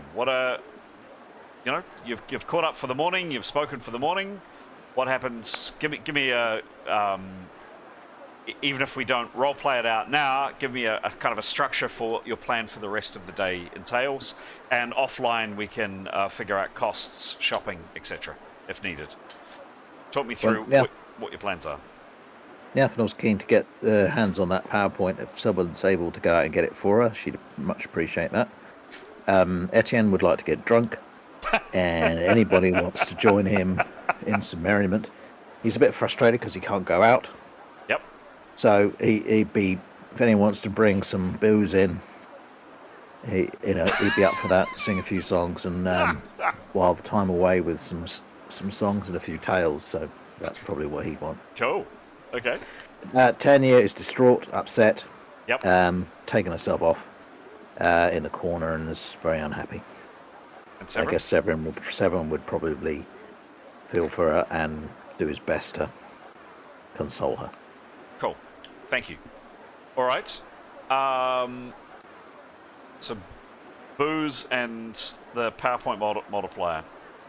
Okay, and Severin is trying his best to look after Tanya. Got it. Nicholas. So that role, Nicholas. I guess. I'm guessing. Yeah, other people listening into this call might be able to comment a lot further, but I'm pretty sure that one single roll of the dice is not going to determine who might be mentally impaired from a particular situation. But that was a really high roll. So what are we saying? This would perhaps give some signs of people that are under stress, maybe, or Yeah. yeah. Yeah. I mean, I think that both Askell, the fact that Askell and Jadar's hair has turned white because of the trauma that they experienced with this demonic possession, and Jadar does perhaps have still a residual bit of a twitch going on, maybe. I don't know. Keros has probably always been a little a little kind of flighty, slightly unhinged. This is the GM just playing God here, kind of reading into people. I mean, if Etienne continued drinking as he's about to start doing, and just, delved into substance abuse, that would be kind of par for the course anyway. So who knows? Demos is kind of the big, strong, silent type. Maybe has he got a twitch? You're not sure. He did get a pretty serious crack on the head. Has that impaired him in some way? Don't know. Yeah, probably nothing hugely obvious to Nicholas, even with an amazing roll. But if just a pause for a second here, 4 or 5 months on the road as these parties have been, and the trauma and the suffering, the mental anguish and the pounding that your bodies have been taken, being shot by arrows, blasted by fire, lightning bolts, swords, you name it. Yeah, probably people are a little bit on edge, maybe. Perfect. Yes. That's what Nicholas Well, we're likes. going on an island holiday. To a resort, I believe. Yeah. Keros feels great. Okay. Let's get the wine flowing. Awesome. Thank you. Anything else from Nicholas? Anything he does for the remainder of that afternoon? No. He'll just keep watching in his really lovely way. Yeah. Okay, cool. Leif, and then followed by Mython, please. Yep, Leif wouldn't particularly. He would entertain the possibility of trying to comfort Tanya, but he doesn't know her particularly well, so he'll leave it up to Severin. He'll just have it. He'll join Etienne in a couple of drinks. He wouldn't get drunk, but nothing. And he'll just enjoy being around friends. Mythanid, just keep to herself. Watch, sort of, perhaps drop in an odd, awkward comment here and there. Okay. Excellent. Jada, what does Jada do for the rest of the afternoon? She's happy to go shopping with anyone that needs a translator. She's very distracted and sad about what happened last night. Lots of praying, crying. I mean, she actually fainted. She passed out. Yeah, she's still very disturbed by it. She just thinks they're awful, and she's very torn morally about what to do. Yeah, very worried about the future.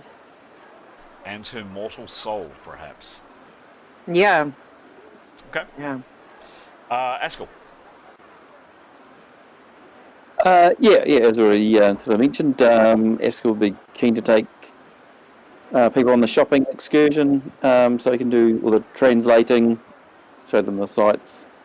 I guess it might probably come across as a bit of a novelty, showing people around. I think probably a bit like Jada, he'd probably still be a bit concerned about the events of the night before. Like, obviously he expressed his concerns of going on with the task, but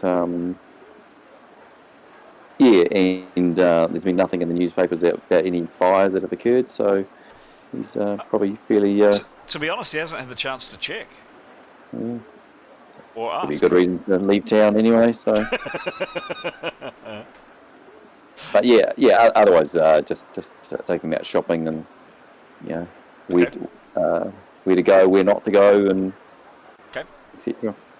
Excellent, thank you. Great.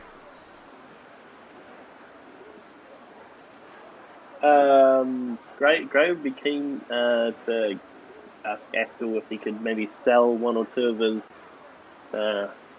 items of weapons to see if he can get a little bit of money off from them. And he'd just be bumbling around trying to pluck up courage but never finding it to talk Keros. He'd probably end up saying yes to a drink with Etienne and then thinking he'd have one and then end up having far too much and then doing something silly. Yeah, I think that's probably how his day would go. Excellent. Excellent. So real life then. Yeah. Yes. Imitating life. Keros, you got the talking stick. What are you doing, other than chatting to the boys? I think she just wants to chill. It's been a pretty chaotic last few weeks. She wants to rest. She wants to make sure Victory's well fed and cared for. She just wants to have some fun. Like, it hasn't been that fun, really. Not really. She just wants to be a young person around other nice young people, and she just kind of wants to do that for a bit, if that's right. She doesn't want to think about other stuff right now. She just wants to be a young person. So she's going to sit on some pillows. She's going to try and chat to the boys. She's going to... Who's got the grey hair? Askell and... Jada. She might want to ask them, you know... I mean, I'm sure it looks good on them. She might try and like delve into that, but people may not be ready for that. But she just wants to enjoy herself tonight, and she wants to have a few drinks. Definitely. Okay. All right. Okay, and then Demos. Yeah, I think he's happy to just sit quietly. He might sort of wander over to where Mithan's sitting and just kind of quietly sit with her. Feels like there might have been a bonding moment back at the Ningwen's palace. So he'd just sit quietly with her and enjoy some drinks together. Basically, No talking though. That was seriously one of the best moments that was just gold. So yeah, very good. We should have highlighted that more. Very nice. Are you all right? Are you sure you're all right? Very good. Okay. So, a bit of narration from me then. Your characters go about doing exactly as described. Jadar and Askell, being local language speakers, head out on various people's behalves. The hero party, of course, are keeping a low profile. You know, they are wanted. There's a price on their heads. Some wine and perhaps even some stronger drinks are purchased. And does anybody have, I forget the skill, but it is basically substance abuse tolerance or alcohol tolerance. It is a skill you can get in this game. You can get any skill in this game. If not, I'll ask for a few poison resistance rolls based on a resistance roll to see how much the intoxicants intoxicate you. So definitely some alcohol is procured, and you sit up in the room and enjoy that. Nathaniel, you've got access. You don't go yourself, but you've got access to either or someone's skills to go out and to acquire or attempt to acquire that PowerPoint multiplier on your behalf.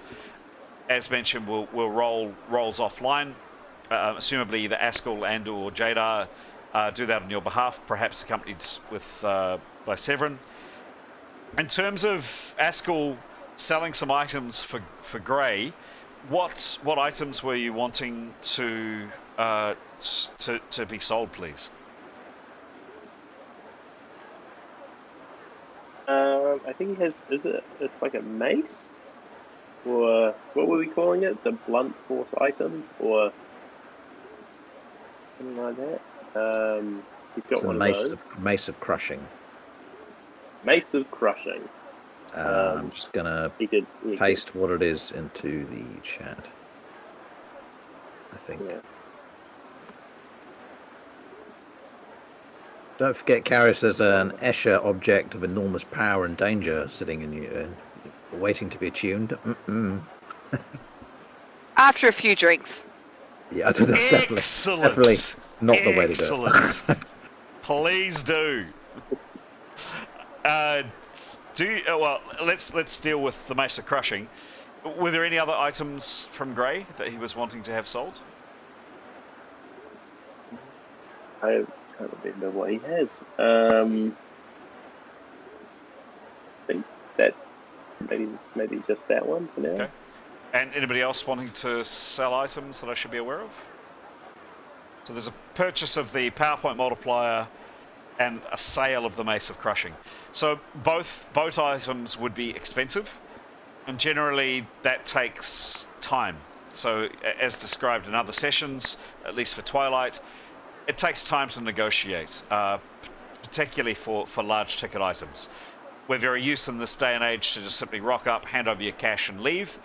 For anybody that's travelled, you're probably aware of the haggling process and the endless cups of tea and the discussions. Absolutely, that is an aspect of selling and buying things, particularly expensive items here. So certainly the sale of and the purchase price of the PowerPoint multiplier, we'll have to see what how much it's charged and whether or not you end up purchasing it ultimately. But that will be dependent on, spending the afternoon speaking to the person who's selling that to come up with a price. The same with the Mace of Crushing. That will definitely be an expensive. It should be an expensive object, and no doubt getting some cash for it, Grey. Again, that would take the full half day. So Askell, Jada head off to do those tasks, accompanied by anybody I should be aware of?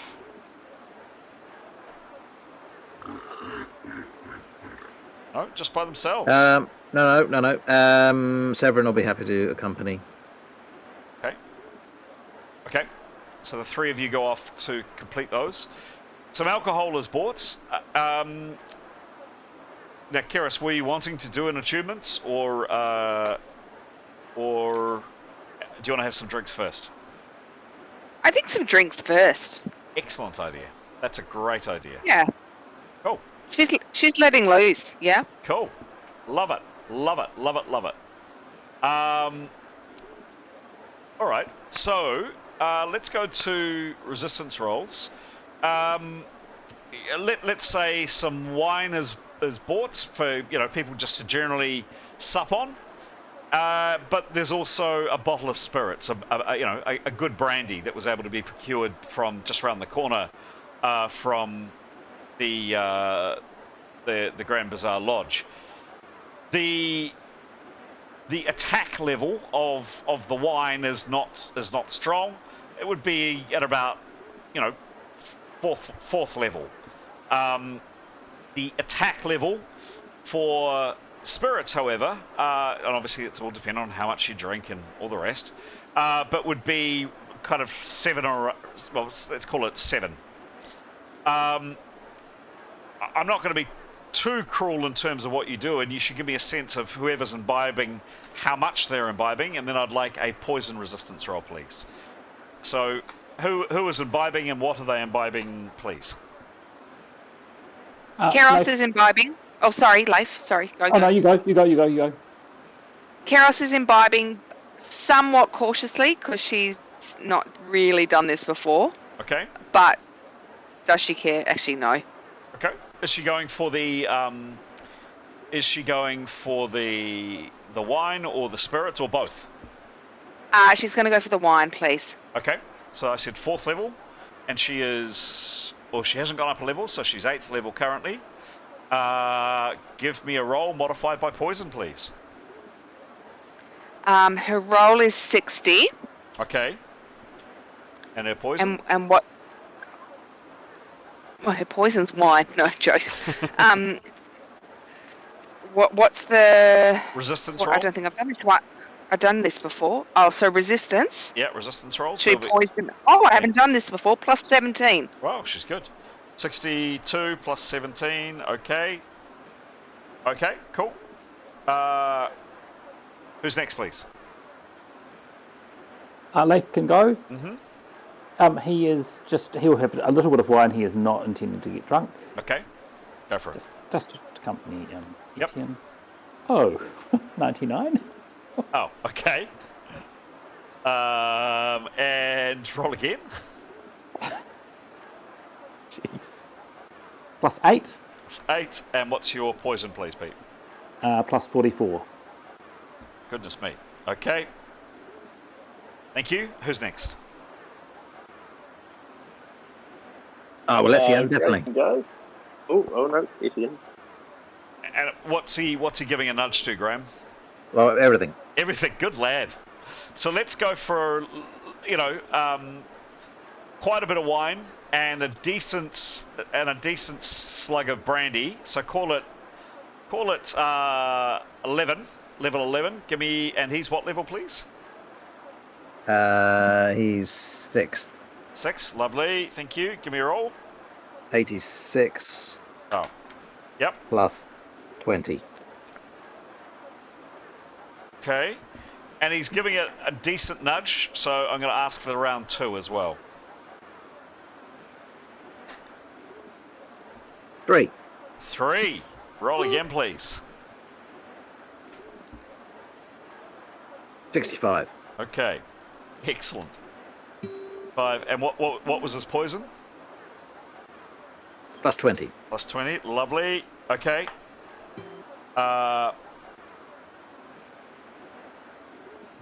Okay, cool. And then Gray?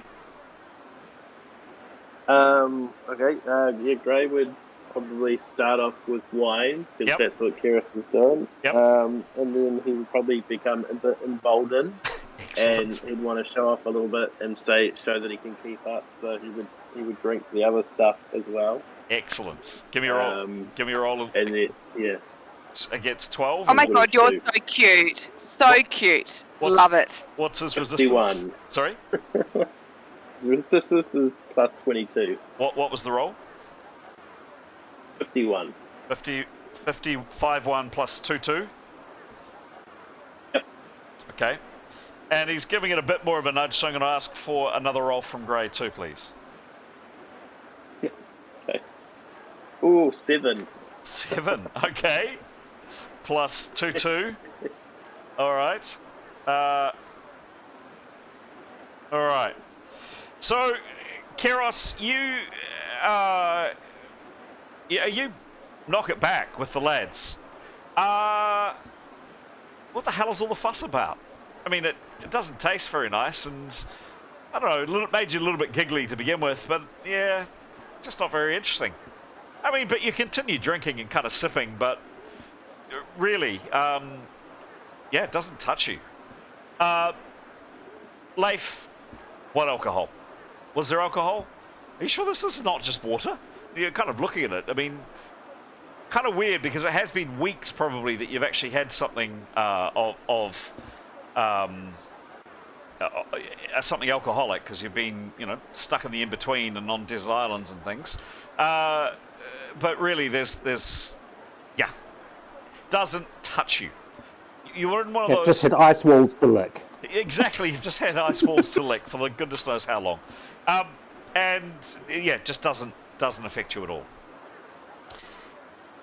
Etienne, I mean, you've been a drinker and an imbiber for a very long period of time, and maybe it was just your old natural resistance that came in here, but the first few, particularly the first few glasses of wine, really didn't touch you very much. Yeah, it made you a little bit giddy, but then, wow, getting into that brandy, yeah, it's good. And yeah, you start singing some songs.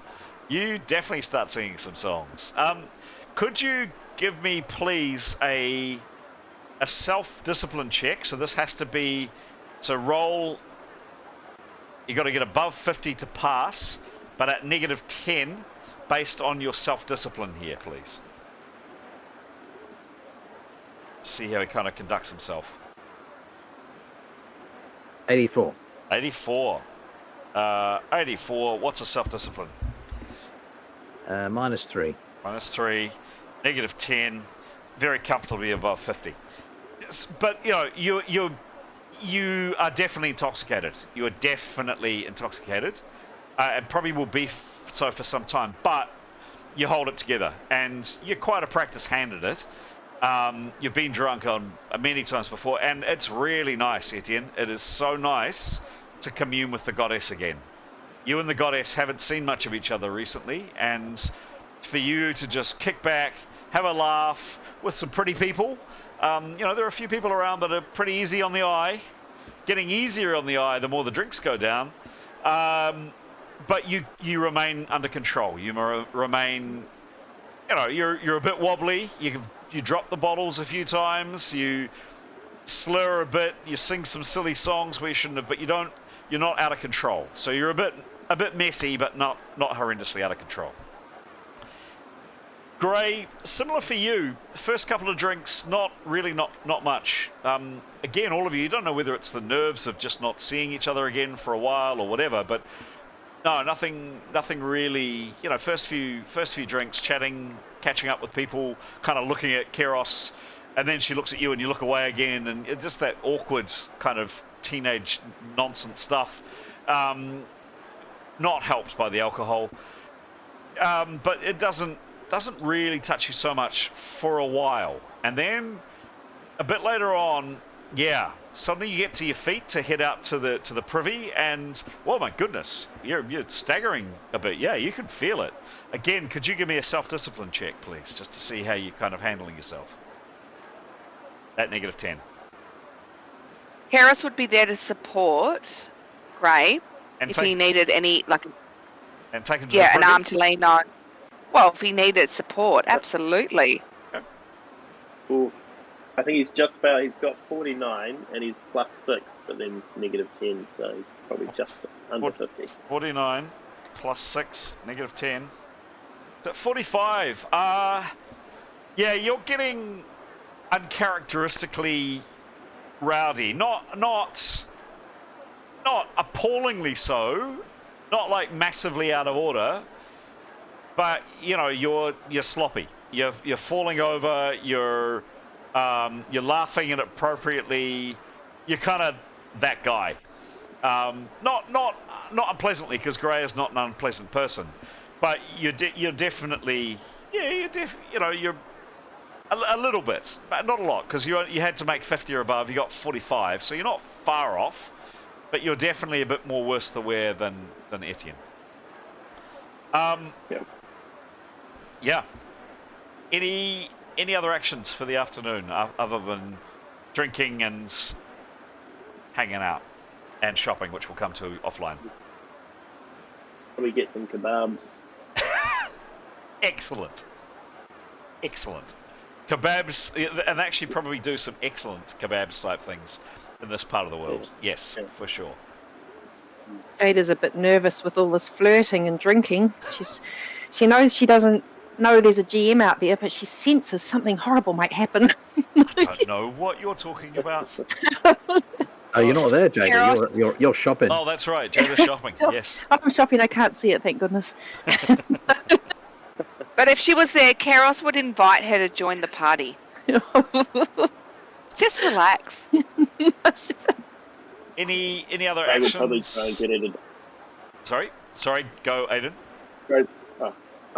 Gray would probably try and get her to dance once he got a bit legal. Dancing. Yeah. Heaven forbid. Do you dance, Keros? At least to survive the night. Is it Keros or Jada who needs to dance? No, don't drag me into this. Jada's not there. Well, I mean, if Gray wants to dance, Oh. yeah, absolutely.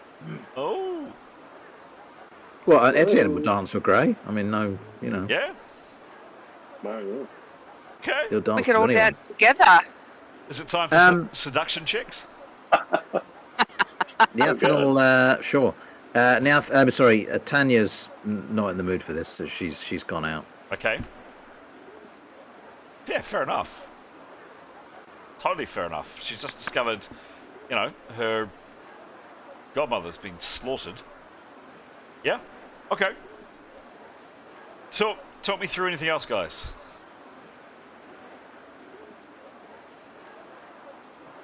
Look, I've got to do it, haven't I? He's drunk. Seduction roll. Etienne. On who? Anyone. Anyone? Who's this target? Well, he's drinking people. Well, pick a target. You've got to pick a target. Well, probably Carrios, yeah. Okay. Give me a roll. Oh, very poor. Lucky. 7. 7 plus. What do you mean, lucky? Well, it could be complicated. However, there's plus quite a lot. Plus 73. 7 plus 73.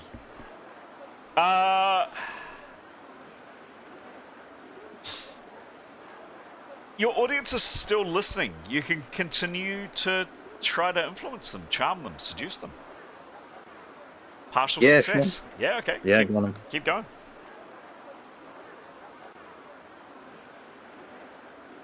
$29. Plus 73. So, I mean, you're smooth. You think you're smooth, Etienne. Keros, you think Etienne's dribbling a bit, and kind of spitting a bit on you. It's not so nice. But look, keep talking. I mean, she is listening, and she kind of leans in closer. Modify your next roll by plus 20, Etienne. Karis doesn't mind a bit of dribble, Okay. verbal or otherwise. 42. 42 plus 75. So just simply, the chart just simply reads, you're going to have to describe, both of you are going to have to describe what this means. It just simply reads, you have influenced your audience. Well, I mean, look, from Etienne's perspective, you know, he's pretty loose when it comes to this sort of thing, and he's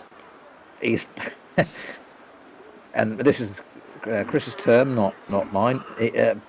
Pleasure of the maiden is is what he's indulging in. So he's having a good time. He's singing, he's dancing. There's women around. He's going to flirt outrageously, and if they're interested, he would respond because that's just who he is. And if he's drunk, he probably won't think much better of it, you know. So that's all I'll say. So Keros, the result of the dice, this kind of situation has tended to be more applied to non-playing characters rather than a played character, but we can absolutely play it this way. Technically, that was a successful dice roll. Ultimately, Keros is your character. How would you react? I mean, ultimately, that was a success. He rolled very, very well, or he rolled well enough to seduce you. I think Keros, out of all of the very handsome young men, and they all are lovely, Etienne is probably the one she's most wary of because of he's quite extreme to her because of who he worships and the stuff he's done, and this is obviously new to her. So she would still, I hope, have her wits about her from that perspective. And also we've got Leif hanging around, which is also really helpful.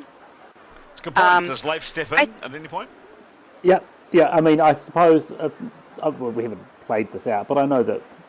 In my head, Leif and Keros, Leif would be. He's got high empathy. He might well be aware of Keros' feelings towards Etienne and her reluctance. So if he was getting the vibe that he needs to step in, he absolutely would.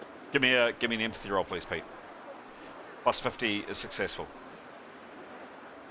32 plus 25. Yep. 57. Yeah, you're picking up definitely what's going on, no doubt about it. So, yeah, so if he feels that Keros is needing a little bit of support, he'll really he knows there's no ill will on any party here. So he would just ask a question at a sort of an opportune time to break whatever's going on, or just a little reminder. Yeah. There are some spare rooms just across the hallway. Just saying. There are, but I actually don't think Keros would go there with anyone, and I think Keros is more of the innocent flirtation type, whereas Etienne is very. He's in a different league, and I think she adores him, admires him, thinks he's this, that, and the other. But realistically, would she? Are we going to 50 Shades of Grey here? Grey. I think, and I hope that she'd have her wits about her, and she's got Leif to support her. That there's nothing untoward there. It's just an innocent dance, maybe a little smooch, maybe a bit of flattery. I think she would keep it at that. All right. Okay. Because I don't think Etienne has her heart. I think Etienne has her eye. Okay. If that makes sense. Yeah. Okay. Etienne, Gosh, we're getting into all sorts of areas. We Consent and yeah. alcohol and support buddy and oh my goodness, young people need to watch this. Yes, they do. This episode. So Yes. this is, I wouldn't say a family show because people's heads get cut off in this game, but it's a family-ish show. So if we need to just simply say, you know, if the GM just simply needs to say, hey, we cut to black, like that, we end the scene. Yeah. So, Etienne, you've just been spurned. What happens? Oh, look, he's not going to get upset about it. This is his bread and butter, right? And he doesn't abide by jealousy or anything like that. So he just takes it all in his stride, for want of a better word. And you know, he goes about. He probably turned his attention to Grey, actually. Oh, give me a roll on Grey. And he hasn't been spurned. It's just it hasn't progressed. You know, we're still flirting, we're still dancing, whatever. But he hasn't been spurned. 15 plus 75. So the Grey, the full wattage of Etienne's charm, good looks, and slightly dribbly self is now being moved away from Keros and is now focusing on you. Your interest, well, the result is your audience is still listening. You can continue to try to influence them. Up to you, ultimately up to you, Grey, to kind of roleplay that out or to act accordingly. Yep.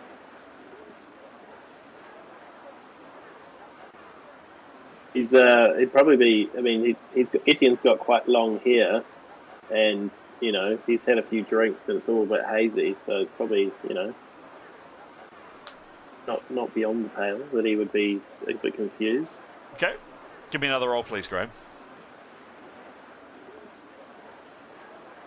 78.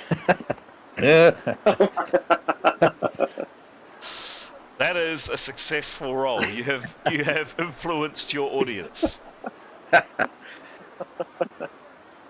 Gentlemen, what happens? Talk it out. There is some privacy across the hall, by the way. Yeah, I don't know if it would get that far for Grey. I think he probably would be quite drunk and like a little confused, and then he'd probably start giggling or something embarrassing, and I don't know, maybe he would turn and realise that it's not Keros that he's talking to,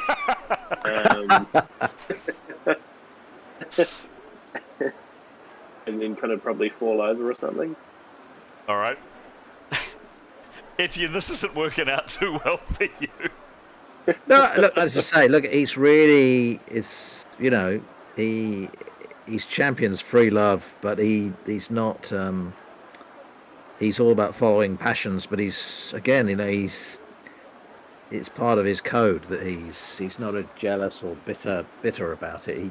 It's all on if people want it to be on, you know. So he's not upset. He just brushes it off and continues to have a good time, and no one interested. He'll have another little dance, you know. Cool. He is celebrating the goddess. He just wants to have a good time, and he'll you know, a few poems, a few jolly japes, but you know, he's happy. Okay, cool. Well, that's how you spend your afternoon. And thank you guys. I hadn't planned that at all. I didn't know that was coming. That's what I love about this game, how it just works out. So thank you. That was superb. I will say Keros is a bit upset at watching Etienne and Gray. Oh, okay. Might she say she's jealous? Interesting. All right. So what I'd encourage you to do is to take some thoughts from what your characters may have felt or experienced, if they remember, and apply them later on in the game. There's a situation where a character has to make a choice between X and Y. How has this little interaction gone? How might this colour their perception? I don't know. It's up to you. So several hours passed. The quantity on the liquor bottles decreases and decreases and decreases, and finally that's it. And it's around about six bells when both Severin, Jadar, and Askell come back with either clinking with money, depending on how successful or otherwise they've been, and hopefully with a set of PowerPoints for Neathanel as well. As discussed, we'll do this in slower time offline. What do you do for the rest of the evening? Certainly. Leif and Keros, you weren't really touched by the alcohol. Gray, you're sobering up a bit. No, sorry, Etienne, you're sobering up a bit, and Gray, yeah, you're a bit the worse for wear, but you're stumbling a bit, but you're better. What are you doing, please, guys? Well, some of us have got a date. Yeah. Including Gray, unfortunately. I guess Severin comes in and thinks, "Oh dear God." Takes one look at Gray and think, "Are you all right, Gray? We've got, we're meeting our pathological friends this evening. Are you going to be all right?" You could build on the impression he made last time. Yeah, yeah. I think Severin will be keen to get him back, Gray, out of here. And get him back to our accommodation and get him drinking whatever the local, probably some coffee or whatever local kind of light stimulants he can get down Gray, get him some food. Okay. Smarten him up, make him dunk his head in the shower. He's got to put his best shirt on and everything. So yeah, we'll urge him that maybe now's the time to get some food and sober up. Okay. Done. And other people? Nicholas would go back and go back and get ready for to be ready at 8 bells. Mm-hmm. Leif and Rathan would just hang out in their room and keep people company, basically. Okay. Keep low profile. I mean, probably order some food, get some more food and stuff. But yeah. All right. Others? Tanya would be back. Oh, sorry. Go on, no, you go. Sorry, Graham. No, you go. Keros would want to rest. I don't know if she's sharing a room with any other ladies. You're sharing. Everybody is in the same room, so it's one large. In the one room. Yeah, it's one large room. Oh, okay. So she'd just set out the pillows, invite anyone to come down for a gentle snuggle. That's it. Preferably Gray, but whoever. If Victory has some milk and we've got some cat talk, just a really gentle, relaxing time given everything that's happened in the last wee while. Okay, sure. All right. Anything else, guys? Enya would be back at the accommodation when the others go back. Okay. Neathanel is just chilling out, I think, and hoping to play with a tune herself. Well, actually, probably would probably wait for Karios to be in a better state before asking her to attune anything. Okay. And Etienne, look, he's had a nice time. That's fine. If indeed he did notice Leif and what he was saying, he would have taken that on board, saying fair enough. Yeah, good call. So he probably wouldn't pursue Karios any further. So just continue on his merry way, and that'll be that. Okay. Others, Jadar, Askell, Ray, Demos. I'll be offering some first aid for the headaches, and then tutting and judging strongly, and then go back to crying and worrying about what happened last night. But yeah, I'd jump in next to Carius, have a little sleep. Okay. So Jadar is staying at the Tinker's Shoe, the dive that Hero is staying at. Sure. Okay. Haskell? Well, I think if Severin was with Jada, he would have, suggested that they all go back because they've all got an appointment to keep, unless Jada felt she didn't want to come. Oh, right. No, I'll come. It's much nicer over there. I meant our appointment tonight. Oh, tonight? Oh, no. No. With the Sinister Six. Yep. Right. Maybe I'll just have a rest before that, thinking deeply about the predicament we're in. Okay. Haskell? Yeah, obviously after the shopping excursion, he'd probably be keen just to chill, put his feet up, and small bite to eat if he didn't grab something on the way out when they're out and about. But otherwise, yeah, he'd just be getting ready. Okay. Thank you. Bray and Demos.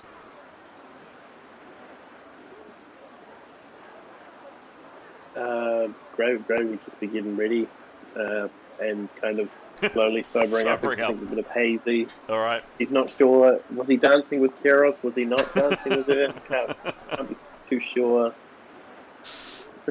Excellent. And Demos, watching the shenanigans going on for the afternoon? I think he'd just, settle down for the night. He's Okay. quite tired. Okay. He'd wander over, and if Kiros is wanting to snuggle, he'd snuggle. Okay. Oh, nice. Definitely. Okay. Definitely want to snuggle. Yep. Like a nice friend A snuggle. friendly snuggle. All right. Yeah. I love it. For Keros. Team Twilight, so Hero's kind of settling in for the night.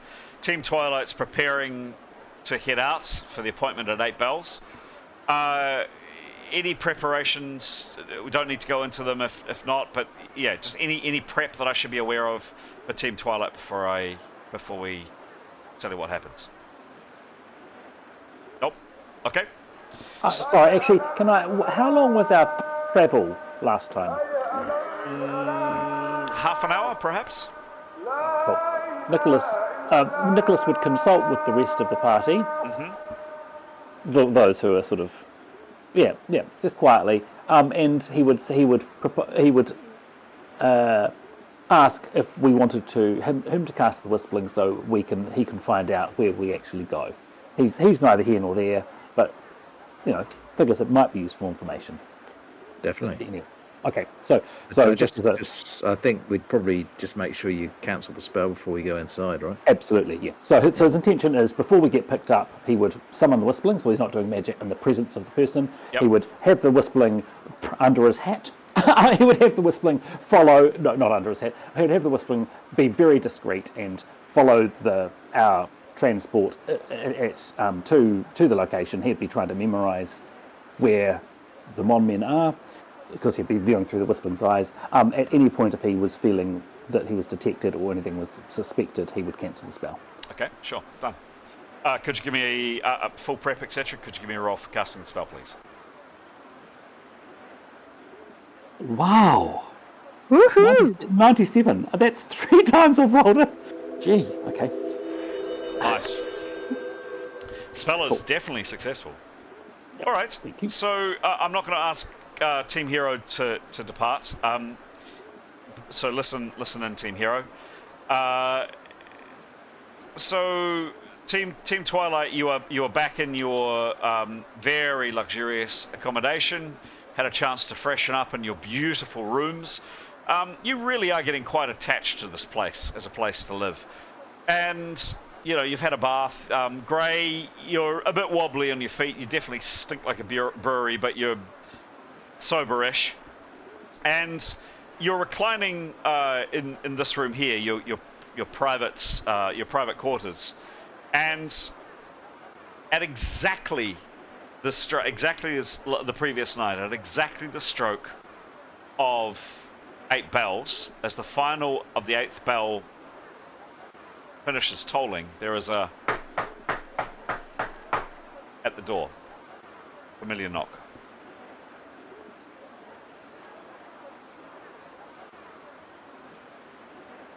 Open the door.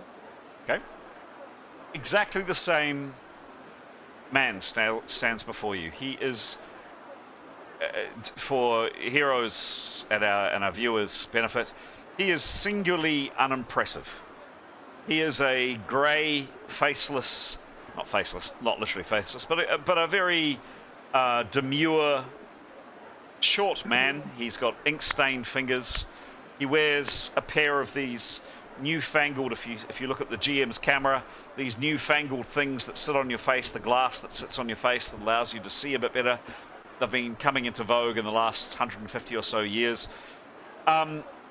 He's got a very close cropped beard, kind of greyish hair.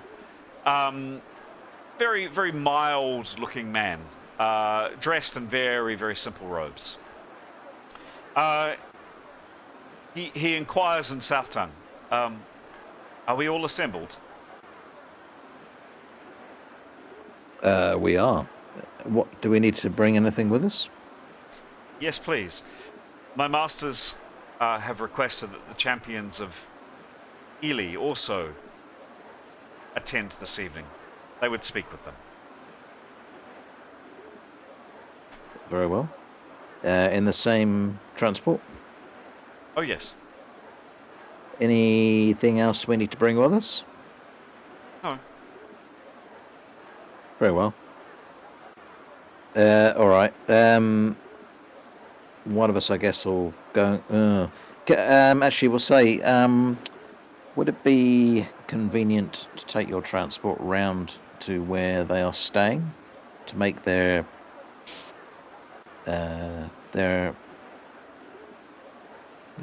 transport less obvious? Oh, if you're referring to the fact that these are known assassins and they have a price on their head,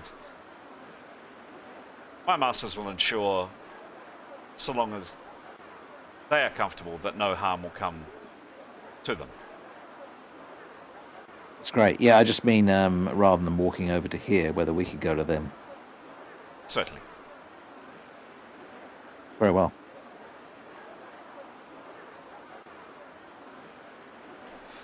So, Yeah, I guess same as before, right? yes. Oh, one thing I forgot to add. Going on for dusk, Captain Martino Marcu, Alexei, and Tomas come up to the pretty grotty, large common area that the hero party are in, and say their farewells. You've got to know these three pretty well over the last week or so, and both Captain Marcu and Alexei's good thinking have saved you on a number of occasions and have considerably helped you. They say their farewells, and unless you have anything particularly you want to say to them, they head off back to the Sea Sprite, and as far as you're aware, back to Darrn. So is that ultimately where they're going? That's what they've told you, yeah. Yeah. Well, I think we'll be very, thank them a lot, and say, if there's anything we can do for them, you need only call, and we wish you, Godspeed, and we're ever passing Darrn again, we'd be very pleased to see them again and catch up. Sure. Well, they appreciate it. I mean, it's been an emotional time for them. Their livelihood is gone. The woman that's employed them has been murdered in front of their eyes in some cases, and they're now having to seek employment. So it's a pretty dire situation for them. So they're touched at your words. The captain bows low, fare you well, and keep your heads, he says, is the last words to you, and heads off. I think, sorry, just a reminder of the party. I wonder whether we should mention them to the Mon Men, given that they were friends of Ningwen's as well, you know, in terms of making sure that they get employment. Yeah, What do you that think? might be I don't know if it's a blessing or a curse, actually. I don't know. Yeah, I mean, yeah. But yeah, why not? Yeah. A few minutes after 8 o'clock, the hero party finds both Severin and Tanya, Jada, and the rest of the Twilight team assembled in their rooms, surprisingly, and saying what, please?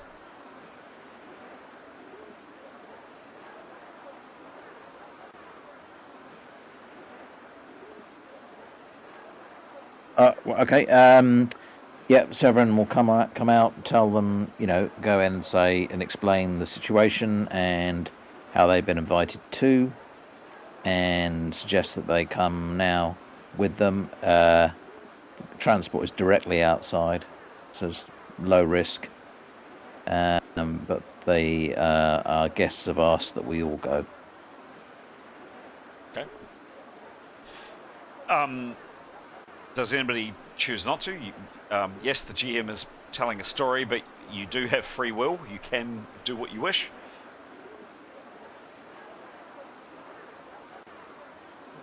Oh, will it be? What if we don't go? Are they going to wonder why we're not all there? We I should would probably say all so. go away. Yeah, think we we should need probably all to. go. Yeah. I reckon we should. Leif and Mythin are happy too. All right. Yeah. I can just pass out again if it gets stressful. Always an option. All right. Keros, Demos, Askel.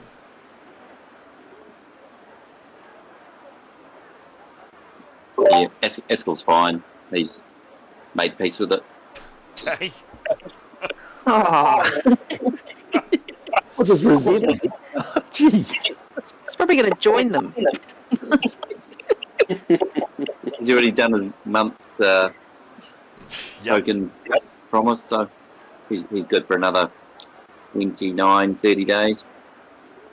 He's still better than the other group, only has to do it once a year. Keros and Demos.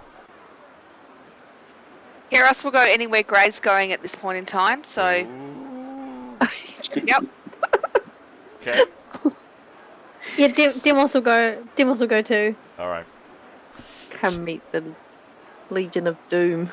So you now,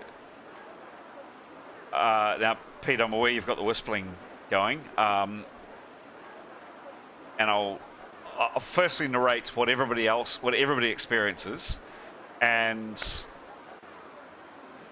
I'll narrate to you, Pete,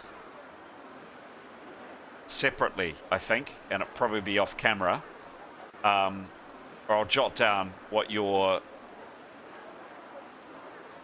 Should I do this? No, I'll narrate what you see as well, and you share this with your companions later on, Absolutely. I guess. Yeah. Of course, absolutely. Okay. Yep. So... And just to be clear, just to be clear, he is cancelling the whistling as soon as he sort of gets where our destination is. Okay. As soon as we're sort of basically arriving, he will cancel the whistling. I see. Okay. So you're not following inside any buildings or anything like that? No. Just Okay. the general location. Okay, cool. All right. So, the hero party comes downstairs, and outside in the street is a very long, windowless carriage. Night, it's hard to tell, but it's a dark color. It's probably black. Inside, you take seats inside, and inside is this very drab little man that I described earlier on. He just nods. He doesn't smile. He just nods as each of the 6 newcomers come in and take their seats. Surrounding the wagon, and the wagon, by the way, is pulled by eight horses. Carriage is a better description. There are also outriders, 6 of them. Horsemen, dressed in armor, carrying spears or lances, and with swords at their sides and shields on their arm. They don't seem to have any particular device or livery or any identifying marks on them, and they wear masks on their faces. Soon after taking your seat in the carriage, the man inside hands everybody concerned a piece of black cloth. And he just simply says, bind your eyes so you cannot see. And you duly do so. And he comes around and he checks the blindfolds on all of the characters present. And sure enough, you guys are in pitch black. There's a small oil lamp inside the carriage, but with the blindfolds on, you see nothing. You bounce over the cobblestones of Jebi Retana, the sounds of the market in your ears. You can hear them now. And you rumble your way on through the night for around about half an hour or so. And Pete, I'll describe to you, which you pass on to your companions. The carriage heads back in the direction of the noble district, the wealthy district. It winds its way through several streets, past massive, beautiful palaces, and comes up to, ultimately at the end of the journey, comes up to almost like a walled compound with what looked like warehouses, 3 or 4 very large warehouse type buildings inside. The Whispering does spot that very discreetly there are a reasonably large number of people armed with weapons, hidden in the shadows, on the walls of this compound, on the roofs, etc.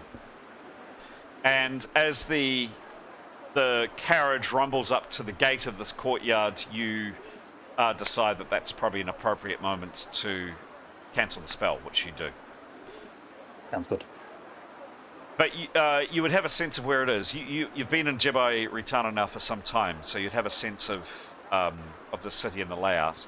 You know roughly where it is. It's not a long way away from Jassa Al Hafiz's palace, the painted house. Thank you. For the rest of you, you experience, and then Nicholas, once the Whispering is gone, you're taken inside a building. There's a sense of sounds becoming less or decreasing, the sounds of the market decreasing, and after a period of time you're guided. You've got people who are quietly guiding you, and after a time you've definitely got the sense that you're going downstairs, and you can hear that you are, or you get that impression that you're ultimately underground after a while, and the sounds of the market begin to fade into the distance. And for the Twilight team, this is just bringing back flashbacks of 24 hours previously and exactly what you did, and frankly the distaste that you felt when you went down there. And finally the sounds of the market recede into the background, and yes, you are definitely underground, somewhere underground in the blackness. And you find yourselves being ushered in somewhere. There's a pause, and then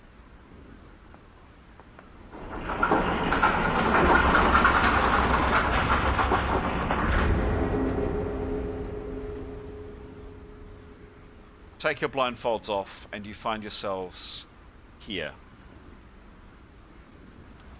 Sounds of braziers crackling and burning, and all 12 of you are here.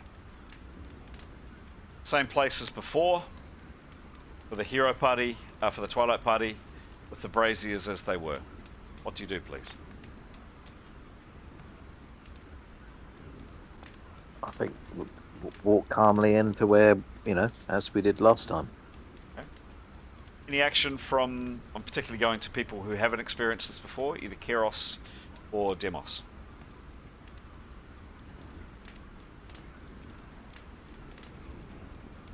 Keros is happy to go with the majority. Yep, not looking to kick up a stink or anything. So, yeah, happy to proceed. I think Demos would just like look around and take in, what he's seeing and just follow the group. So, stone above, worked stone here, a massive bronze door that has just closed behind you here, statues that you can see, burning braziers, and sand underfoot. Sand here. You walk forward.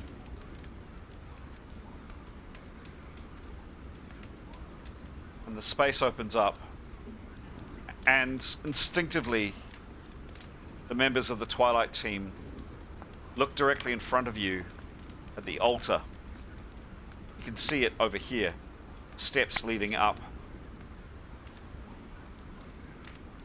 The tapestry that was so hastily torn down 24 hours ago, exposing the helpless beggar man as he stood there in chains, his eyes bulging, his throat waiting unwittingly for the dagger that would come up and ultimately end his life in utter sheer mortal terror.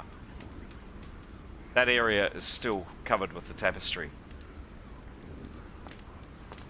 But the Twilight team definitely feel a shudder as you see this. You move forward.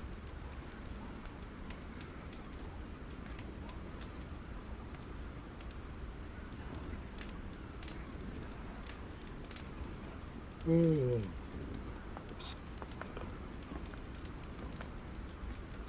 And all 12 of you find yourself here.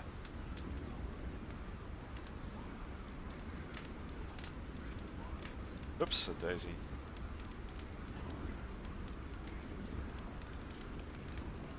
Very large room, about 100 foot in length. The altar that I've just described here, and burning braziers around as described. But what really captures your attention is 7 figures, each sitting on a very, very plain wooden seat. Figures look like this. Like that. Like this. 1, 2, 3, 4, 5, 6, 7.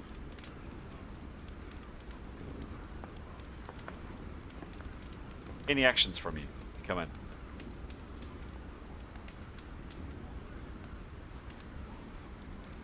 Oh, arms open wide, hugs. How are you?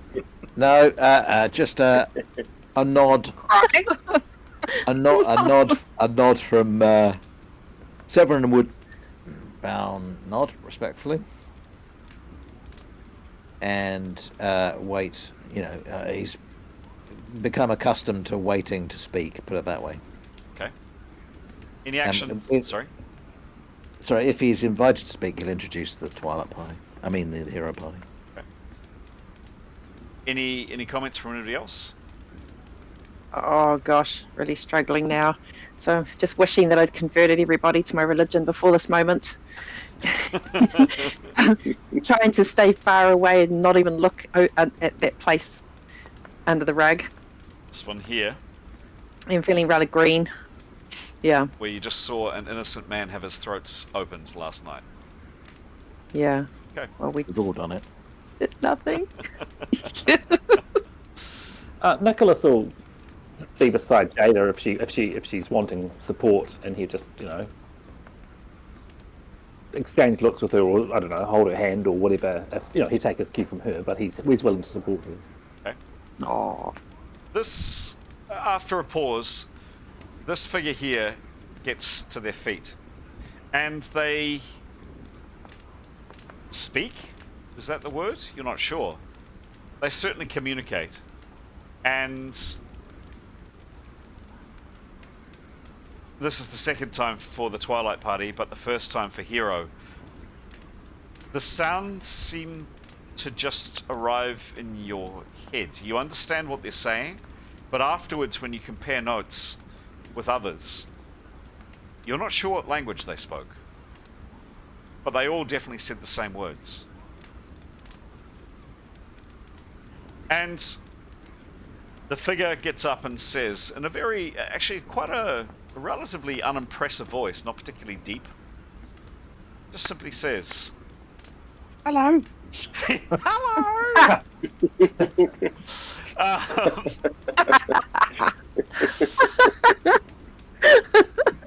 I thought that was Chris. Staring at Team Hero, we have heard of you regarding the death of the Oracle.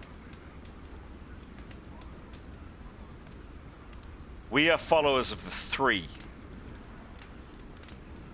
And ultimately, while we have associates in and with association with the Holy Rogenic Church, they are, of course, godless infidel and will go to hell.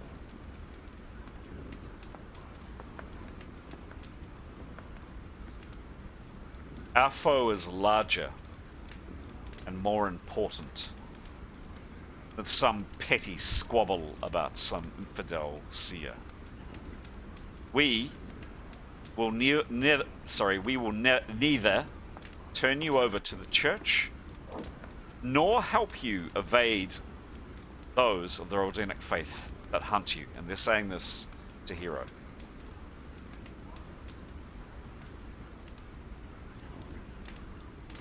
We know of Torvash Papilius and the Committee for the New Age.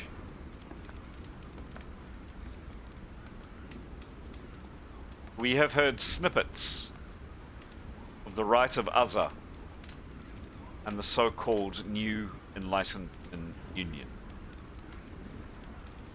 Tell us what you know of the Union, and tell us where you got your information from.